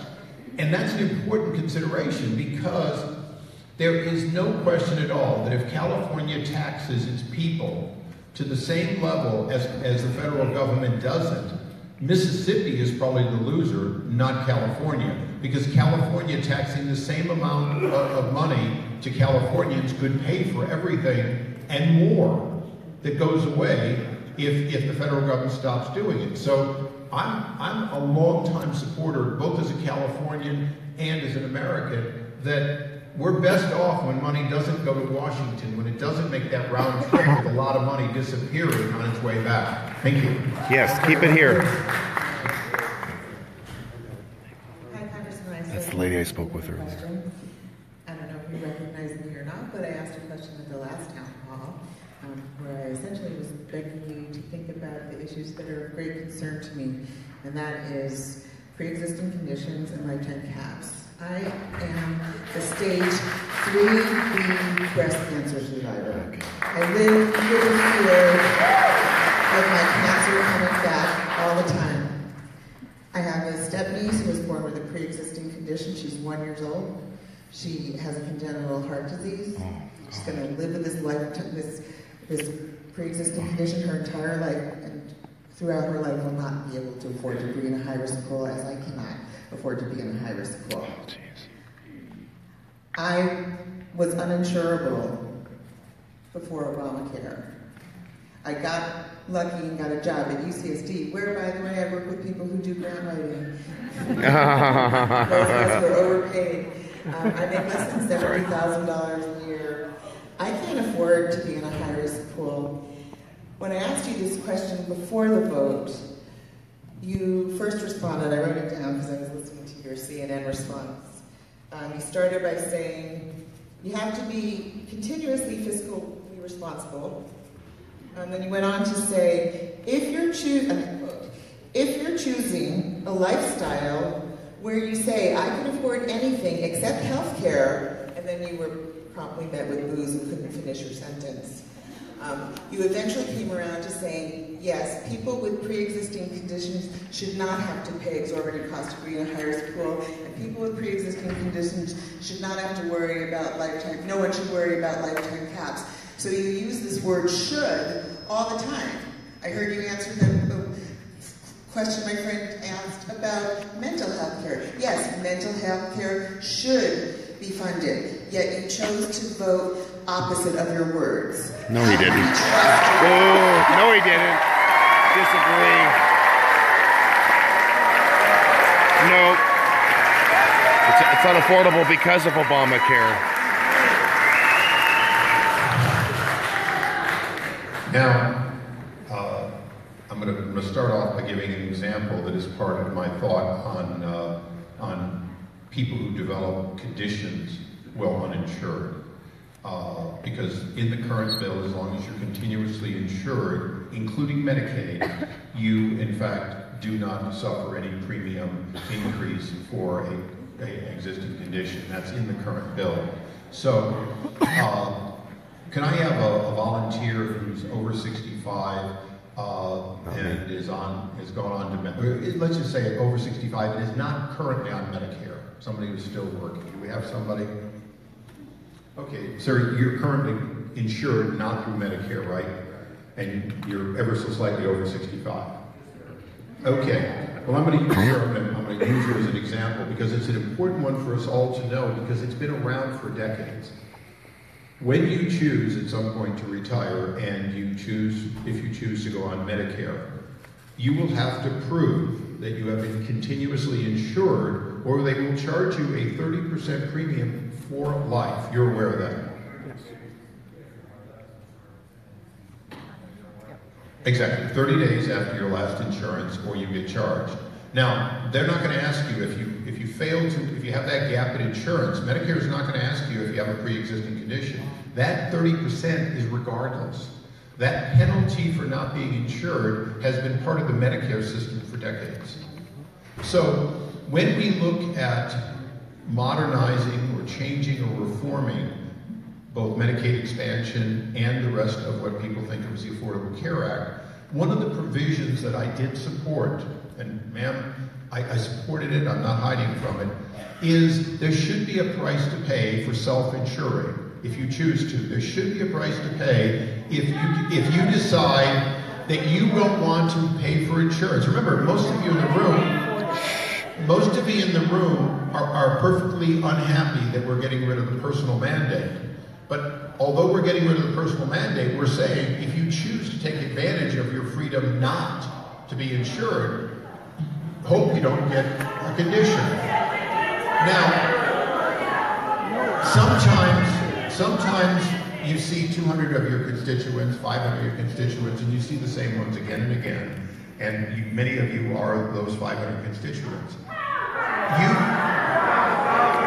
Interesting point. You can make a decision on election day that on the one issue, you can make a decision on election day that on that one issue of how I believe there should be personal responsibility if you choose not to be insured. Remember, be quiet. Remember that in fact, if you're on Medicaid, the current bill that went forward still considers that coverage. We're not saying you have to pay for it, but so the fact is, if you're covered, and even on Medicaid, then you will never have that. If you do not develop a pre-existing condition during that time, you will not be covered. You will be covered. So let's understand one thing. The problem with healthcare historically for most people, and I'll use your example, is that we didn't have portability. It wasn't always the pre-existing condition. The problem was if I had a job at UCI or at Qualcomm, I couldn't leave to go into business. I couldn't leave to another company because the lack of portability without a penalty stopped me. So, under the current proposal, and we're a long way from having a law change. We're a long way from it. There's a lot more to do. The fact is, you better believe I did. The fact is, I voted for it because it moves a process that includes penalties for those who choose not to. I have a hard time hearing you, so let's go to the next question here. Then we have one up here. They're overwhelmed about health care, but they don't want to deal with immigration.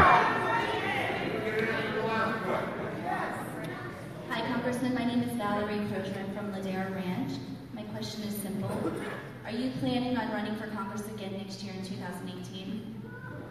Yes. Yeah! Go Darrell!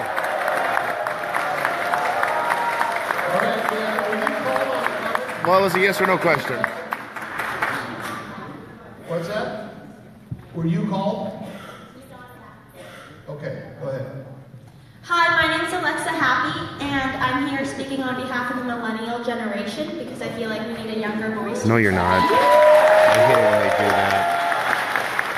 And I'm here worrying about the repercussions of the environmental factors. And so my question for you, because I'm going to be having to live with this longer than you, is not the government regulating greenhouse gas emissions. How do you plan on reducing the burning of fossil fuels in America?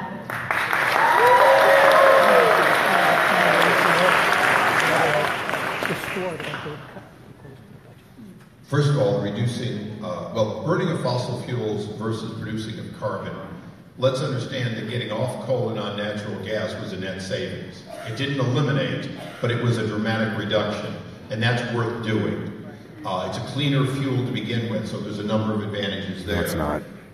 Solar technology and research is going to make solar unsubsidized competitive in the foreseeable future during your lifetime, during those next 20 years, are going to really change a lot of things. You know, everyone loves solar right now, but solar without a subsidy, most people would not pay for. Exactly. With the subsidy, they pay for it, but that really means we're cost shifting. Right now in America, one area that I want to make you aware of as a millennial is there are dozens, more than a dozen, I believe, in Illinois alone, nuclear power plants that are being shut down, even though they have 30 years of useful life with the existing facilities, and they're being shut down because natural gas is cheaper. Now, as much as I'm an advocate for using natural gas instead of coal, the idea that thousands of tons, actually millions of tons of CO2 will be created by natural gas if it's turned on to replace those nuclears, when in fact letting them run through their useful life makes more sense. They're not being shut down for any reason.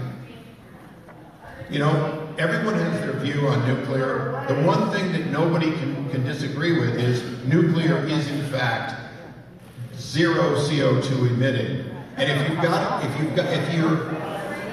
if you're looking, look, there are people who are pro the environment that will never support nuclear.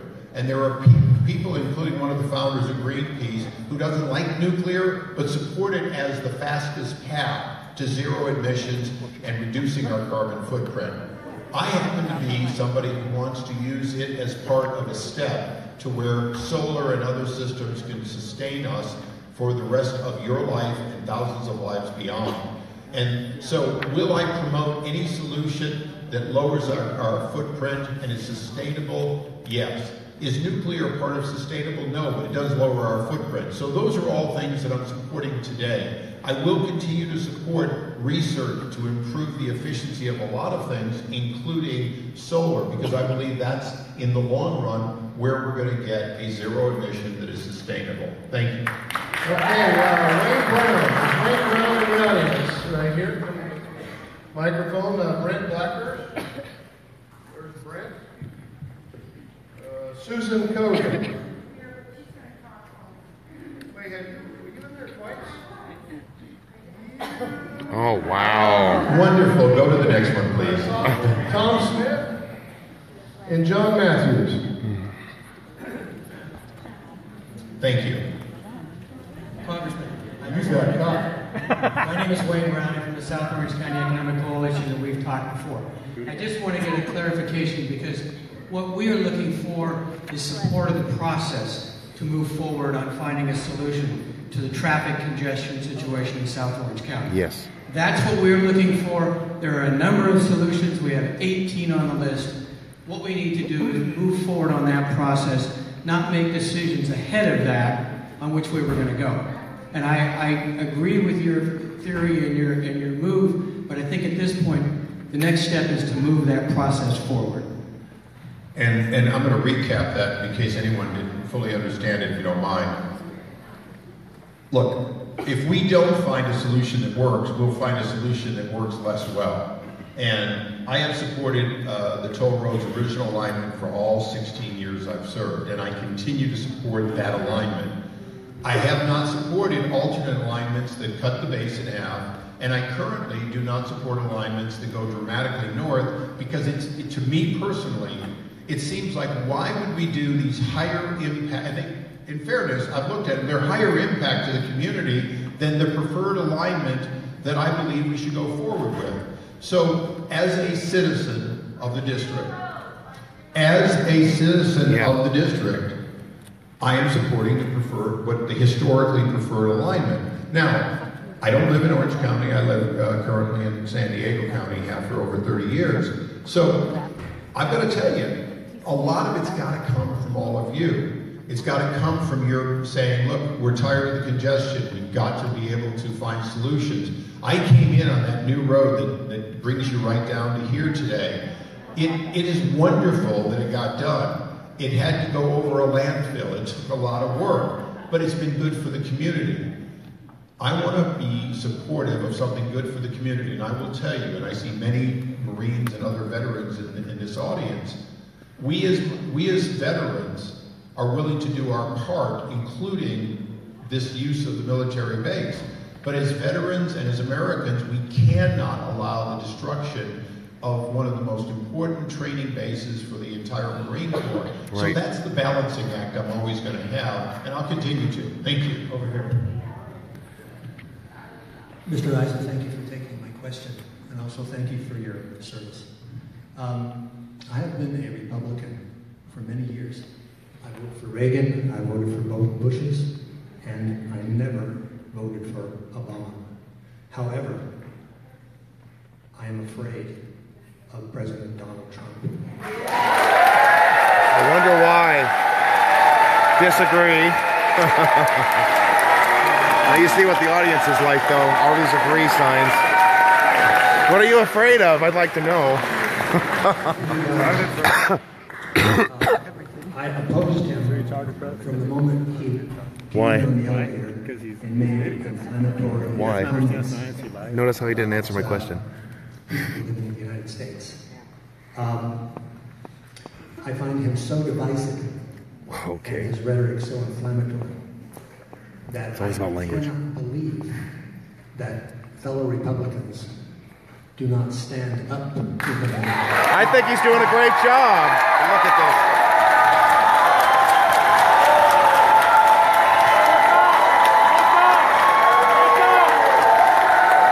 What are you afraid of? He's doing his job? Are you serious? You didn't give me an answer. You said he's retarded because he's an idiot. You didn't answer me. You can't make any sense with that. Trump's doing a great job. What is he doing wrong? Could you start over? Could you give us something specific? What are you afraid of? I cannot believe that fellow Republicans do not stand up to him. I think he did a great job. They should. So I realize that there's a separation of powers, separate branches between the legislative and the executive. But I think that it behooves all of us to, No answer. He has a loose relationship with the truth. How? Give me an example. That's all I'm asking. His response to responsible journalism and to characterize it as fake news. That's because it is. Disagrees with his take on reality. In fact, he is the largest perpetrator of fake news. Disagree. I'm with these ladies right here. Totally. I know we're enjoying this, but I do ask, please. What's the question? Do you have plans to stand up against Donald Trump? He's already doing it. Disagree. Yep, I disagree.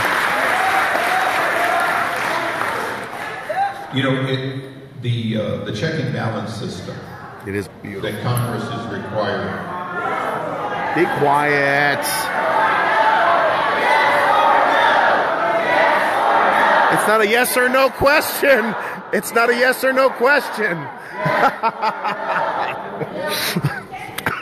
So now, it's not a yes or no question. How? Kind of our deal is if I don't get to an answer, I understand you'll start interjecting, but at least let me get a little further into it if you would.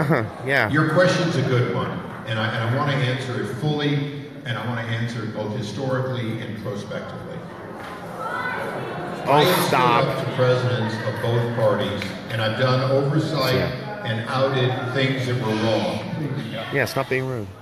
The decision, because you made a lot of statements about our president, and I have to tell you, President Obama was our president. President Clinton was our president. These are our presidents.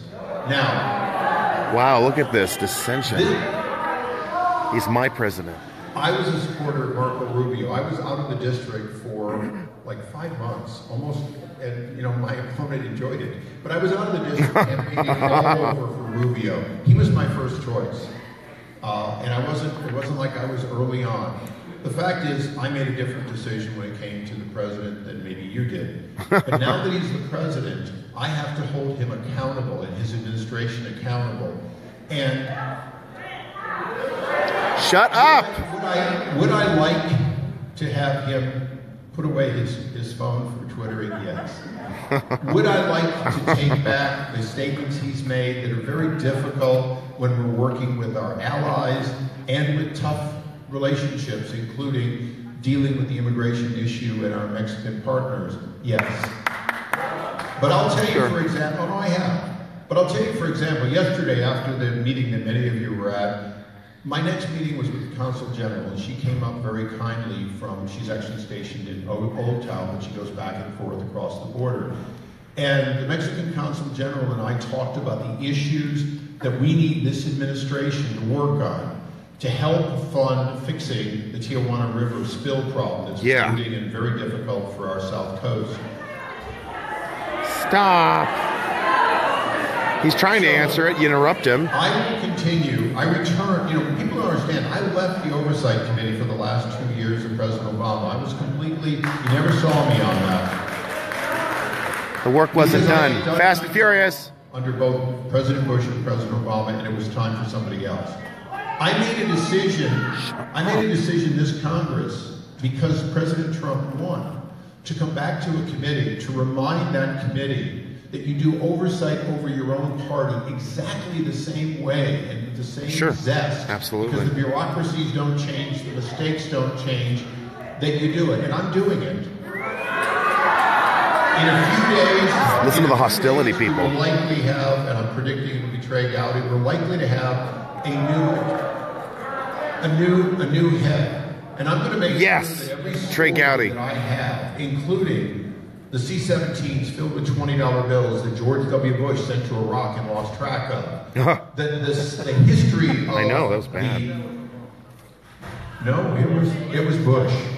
Oh no, because I will never forget looking and saying, how stupid could so many people be? Or the pallet of billions of dollars to Iran. That was the Bush administration too. So I know you're asking primarily about one individual. The most I can do on that individual is make sure that the independent investigations, anytime there are allegations, which would include as close to and including his own son-in-law, go forward. That's my job. Get rid of Kushner. But when I say this is our president, it doesn't mean it's our president right or wrong. It's our president, and we need to make sure that that skinny budget that has some of those things that clearly I disagree with is made better. And so, it doesn't matter whether we voted for this guy or not. It matters whether this administration, whether Rex Tillerson succeeds in his work around the world to promote peace. Get the embassy to Jerusalem. Get the embassy to Jerusalem. Because if Rex fails, and he's cutting the State Department. Please do. Is going to have to make decisions about life and death, decisions about our men and women. We need to make sure this administration succeeds, and I'm sure you'll join me in trying to do that. No, President Trump's doing a great job. Thank you. Not perfect, but better than Obozo or Cook and Hillary.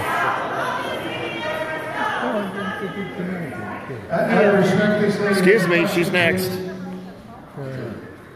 Representative Issa, I'd like to thank you very much for being here and taking your questions.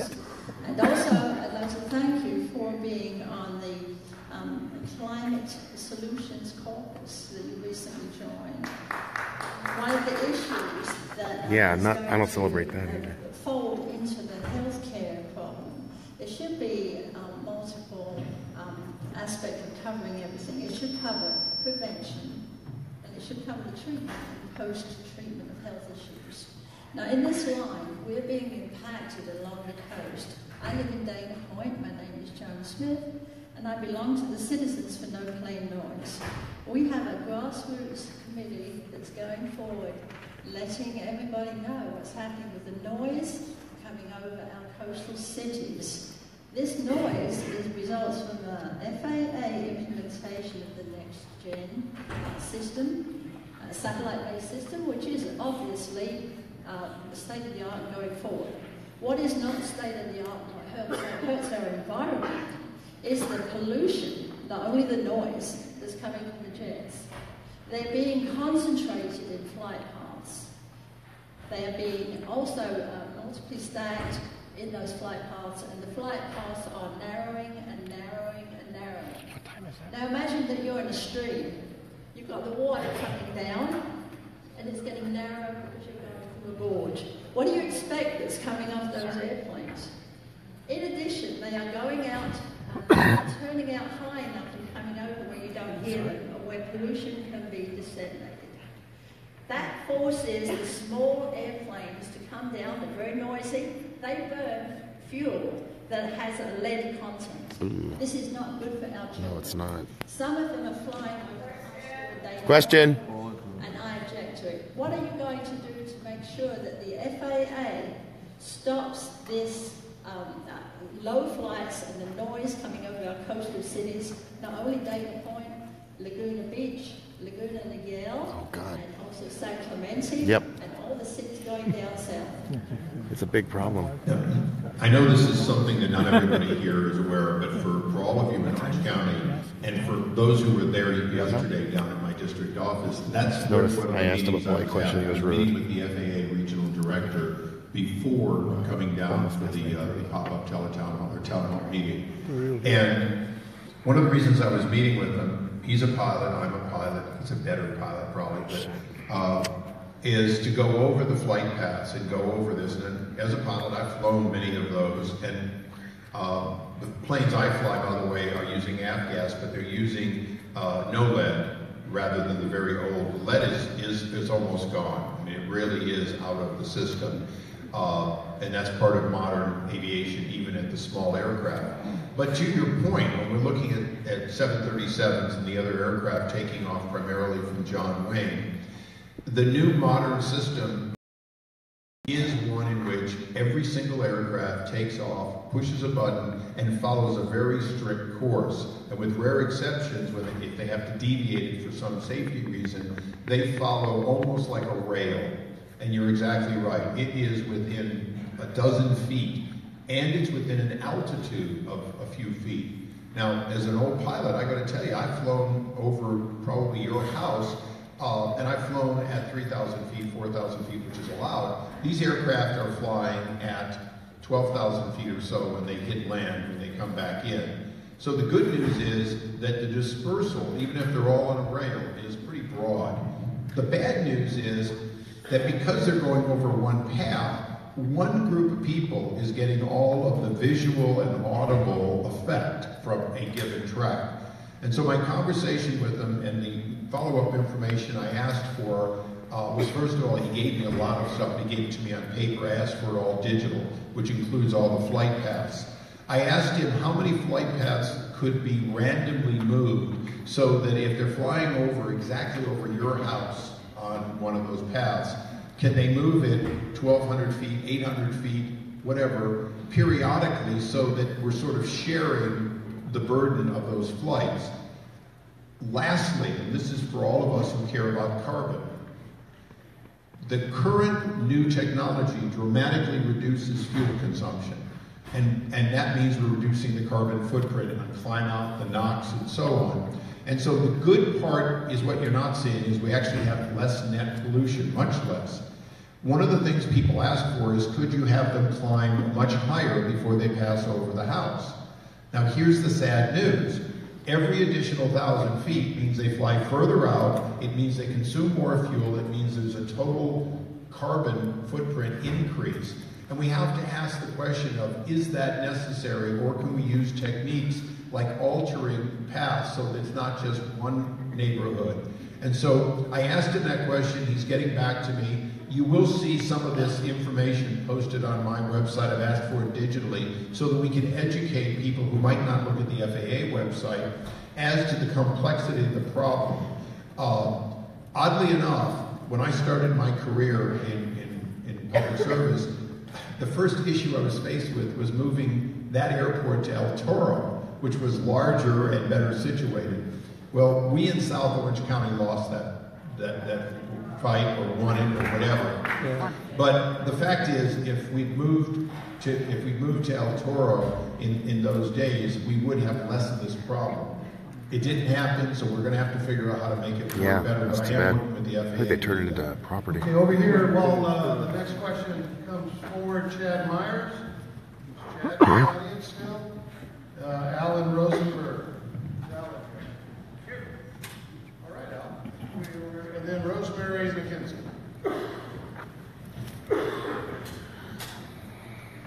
Excuse me. And by the way, we are over time by about, I don't know, half an hour. It's 20 to 11 now, and so this will be the last round of questions. Yeah, that's the way it is. Thank you. Congressman Issa, thanks for coming this morning. I'm a retired teacher living in Rancho Santa Margarita. My question involves the Electoral College. The Electoral College was intended, to my understanding, to prevent the ascension of mentally unstable. And it worked. It stopped Hillary. It worked perfectly. As a teacher, I would ask you to cite your record of that in the Federalist. It just did its job. As far as they're concerned, you got the wrong guy, but you understand what I'm smart getting to do that. It's to prevent The big issue I is think it's fraud. And if it was popular vote, they just go to New York and California. That's it. And we have to have a diverse representative. The Democrats got scooped by the Republicans. Because they were in Michigan and Wisconsin, and Hillary was in Texas. I'm sorry, I didn't mean to disturb, but he had a good point, so I just want to hear it. It's interesting. The other night I had a friend who put her daughter on the phone down in San Diego County. Actually, they live right outside my district, sort of in Scott Peters' district in Carmel Valley area. But she had questions because she was going to do a debate on the Electoral College, and she'd been stuck with the for Electoral College side. And I think she was probably 11 or 12. So it was like a big ask. How are you going to defend the Electoral College? I got to hear this. And, the Electoral College is defended by something that has nothing to do with what you said, to be honest. The way I told her to defend the college is this. The original coming together of our country, the creation of the Constitution, the guideline that we must work from, was all about 13 states who didn't like or trust each other, and they wanted to not be disenfranchised by the federal government, including the president. And they came together and they agreed to a system that protected them from populism, from one state and its large vote, which in those days was New York and Virginia. Today it's California. And New York. And so, whether we like it or not, the Electoral College was created by the states who came together in distrust. And until 75% of the states come together and say, we no longer have that work, it's that we formed this union that has survived 242 years by having certain protections for the people of one state, one region, who do not trust another. We are urban Californians, but rural Nebraskans and rural Mississippians don't like or trust us. Okay? Can you blame them? They just don't, perhaps. I'm saying perhaps. But that was true of Georgians, the buffer state, for goodness, And New York and Virginia couldn't even agree early on where to put the capital. Right. So when we look at this grand compromise, as a teacher, we can and should continue to debate whether it still serves the purpose for which it was. But as a member of Congress, I have to say, until I see that there is not a Californian, but a 3/4 of the state consensus to do away with it, we don't even have the basis to start the process. We need supermajorities in both houses and 3/4 of the states in order to have a chance to change the Constitution. I personally think that that's not the greatest challenge to our republic. Right. I personally think that if we want to limit the powers of the president and we want to protect the American people and the states, we should be looking at enforcing the 10th Amendment. Yes. And driving back to the states more of their ability to say, I don't want the answer in that president's hand to begin with. So having said that, and by the way, there is one protection in the Constitution that you enjoyed with your apparent less than great opinion of our president. Impeach. And that is the Senate had to choose, and they chose overwhelmingly in this case, Jim Mattis to have the real authority on a daily basis for life and death decisions for national defense. They got to choose each of these.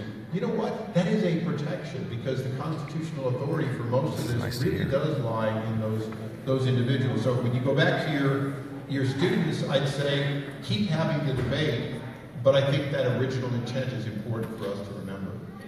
Okay, we got a question here and here, and we'll wrap up with Mr. Rosenberg.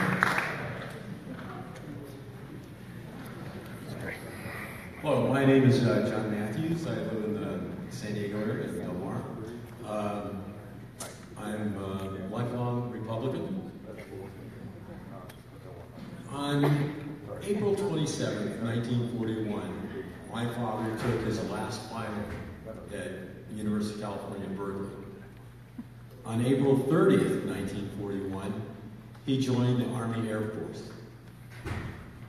He was a real patriot, as many of the men and women entered the service recognizing that our democracy was being challenged. I want to know when you and the Republican Party are going to stand up, use your political capital, and recognize that our democracy is under attack. No, it's from not. an adversary, the Russian government. No, it's not. Boo! This is a hoax. The only group of individuals that are acknowledging. But now I see why Trump did so poorly in California. The Democratic Party.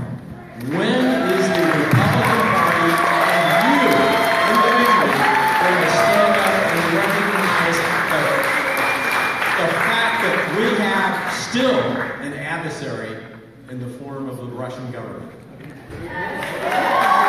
Well, we do, but we don't need to go to war with them. This is the fakest fake news ever. Russia's a hoax. It's an important question. Give me proof it isn't. Uneducated. Start off by saying anybody who believes in it is. 150 days since President Obama left office. Thank God. How many?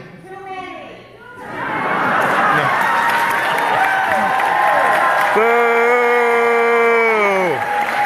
I say not soon enough. Not soon enough. I think what we have to be fair about, to both sides, is it is about our country. Stop wasting time on this. Look, this is delusional. Investigation, and you're going to see, continue to see me on foreign affairs and in other areas where I have influence, pushing it. Ma'am, I went with Tom Lantos to Moscow and told them over our dead and bleeding bodies would they get in the WTO. And we did everything we could to stop it. And I don't know where you were. I don't know where you were when we were standing up to an administration and a world who thought that Russia would become better if we just let them into the trade organization. Exactly. If we just did it. There's a long history. So this is nonsense. 50 minus less than 150 days. Russia has been an evil empire since before Reagan coined that term. And Putin has now a decade plus of being the evil leader. So, I don't want to hear from anybody that this is a Republican problem or a Democratic problem. It's not. No, it isn't. This is a Democratic obsession problem. Russia sucks. Why are we wasting our time? President Obama was president when he allowed somebody we guaranteed to protect exactly to be invaded. Absolutely. Obama. He sat there while Ukraine was invaded. No, I will not. It's the truth. Why aren't you screaming about Obama when he let them go in and take over the Ukraine? I can't hear. You know what? I can't either because they're shouting. I'm fed up with this. Obama allowed Ukraine to get gobbled up and the Crimea. And where were they? And got away with it. That evil empire will continue to be opposed by Republicans and Democrats. Sure. Because Trump's in office, he can kick ass.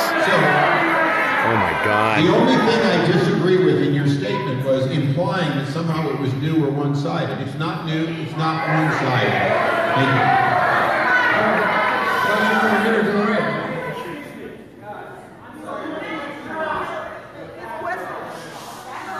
Sorry. My name is Chad Myers, and I'm from San Juan. My question has to do with your vote on the American Health Care Act. Now, the act, as scored by the CBO, will reduce Medicaid spending by $800 billion over the next 10 years. And that is combined with a tax cut of over $600 billion. Brother, the Bernie talk. 64% of that will only go to the top 20% of people, and 40% of that tax cut will go to 1% of the people. What is the justification for a tax cut of that size and magnitude while we're disadvantaging the most They're helping you with the script here. Do you see how scripted it is? How do you justify See, I have to comment on this.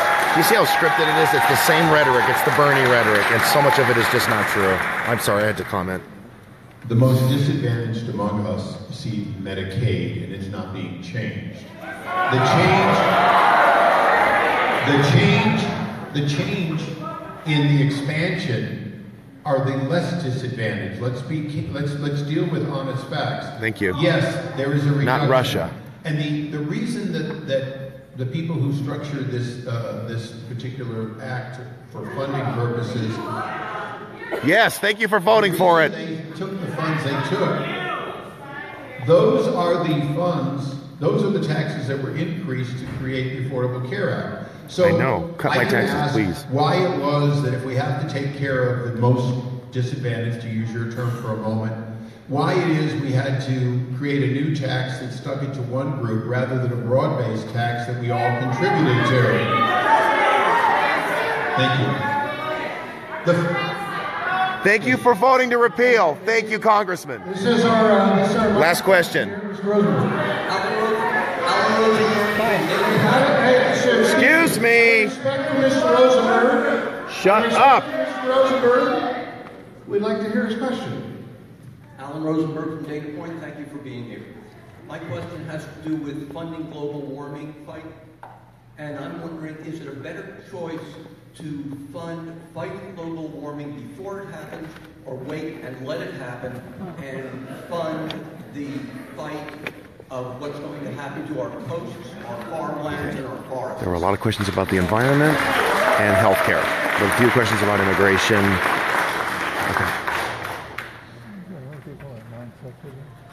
We can all talk about the science, but the world's getting warmer. We know Sure. that. Oh, yeah, it is. The scientific estimates that went with...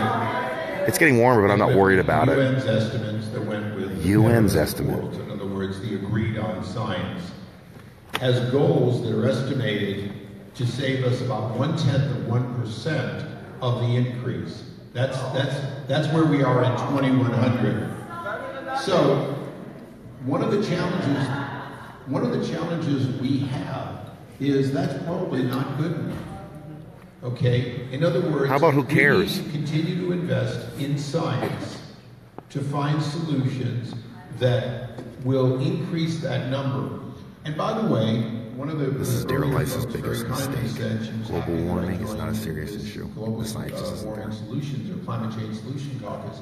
Well, the reason I joined it was like-minded Republicans and Democrats who said, what about a third way?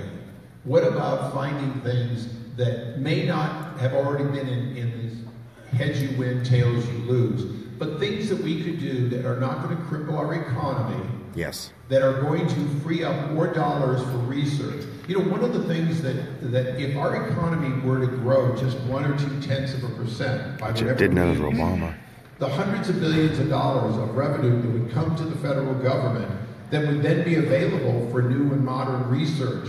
That in fact is part of it. So when you ask what my solution is not necessarily the same as other people. Just subsidizing somebody taking a small amount off, if those same dollars could dramatically increase the ability for others to have solutions that they could buy that would save more carbon, I'm going to go for that. And that's part of what we have to do. We have to divide the difference between subsidies yes, and investments. Right. And I'm not going to claim there's any one answer, but I'll tell you, if I have a choice between a subsidy or investment, most of the time I'm going to say, let's put the money in the investment. Right. Because let's invest in that wall. To fish, if we find Thank you. And I have to give this guy credit. He fought for personal responsibility. That's where we've got to be. That's where you're seeing people in this bipartisan caucus work. And thank you. Thanks for your question. So, thank you for voting to repeal Obamacare. your life on. Mostly. I just See, and notice how they don't say, you don't say anything about her. Shame on you. Hey, please, out of respect. Help! We're closing in on 2 hours. Hey, Congressman Issa. Yes. Repeal Obamacare in full. Build the damn wall. And build it around these people. It's called a town hall. Where were you when Obama allowed Russia to get pulled apart? When the Ukraine? I have a job. Thank you very much. Do you have a job? What do you want to tell? Obama, for 8 years, sat back and let the Russians took Crimea? She doesn't have an answer. Notice that. Bye-bye. You don't have an answer. What about you? Do you have an answer? I'd like to know what white...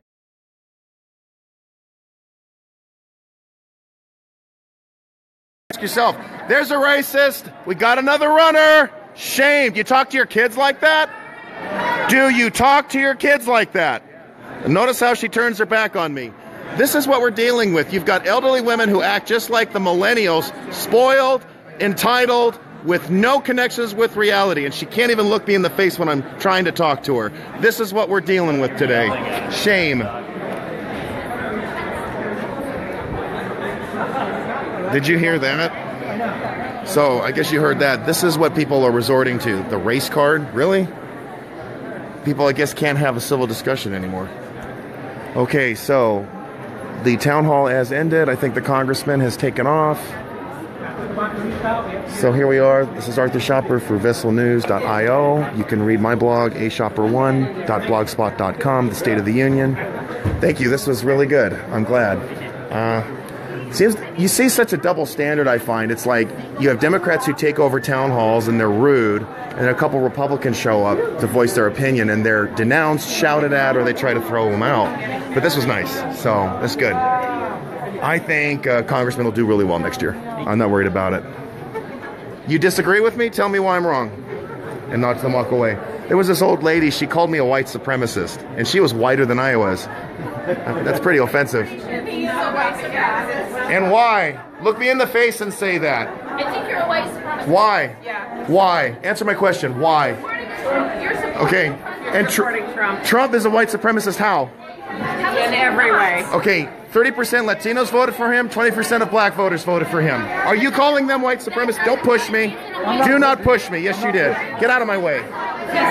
You got real problems here. I'm telling you, you got elderly who act like children. I guess you don't have grandkids. Is that how you act with your kids? Shame. I feel sorry for them.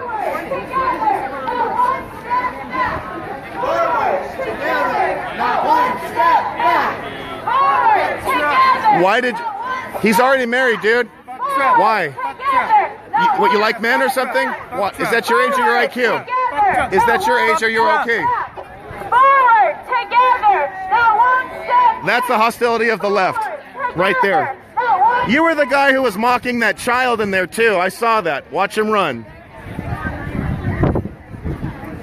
I have never seen such hostility, especially from adults.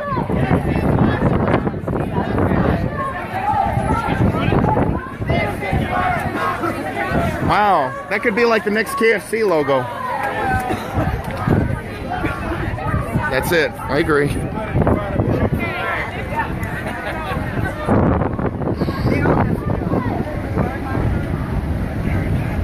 Wow, so much hostility. Okay, everybody, again, this is Arthur Schaper. You can follow me on Twitter, Arthur C. Schaper. You can also, my blog, aschaper1.blogspot.com. This is me for vesselnews.io. Thanks, Josh. Talk to you soon.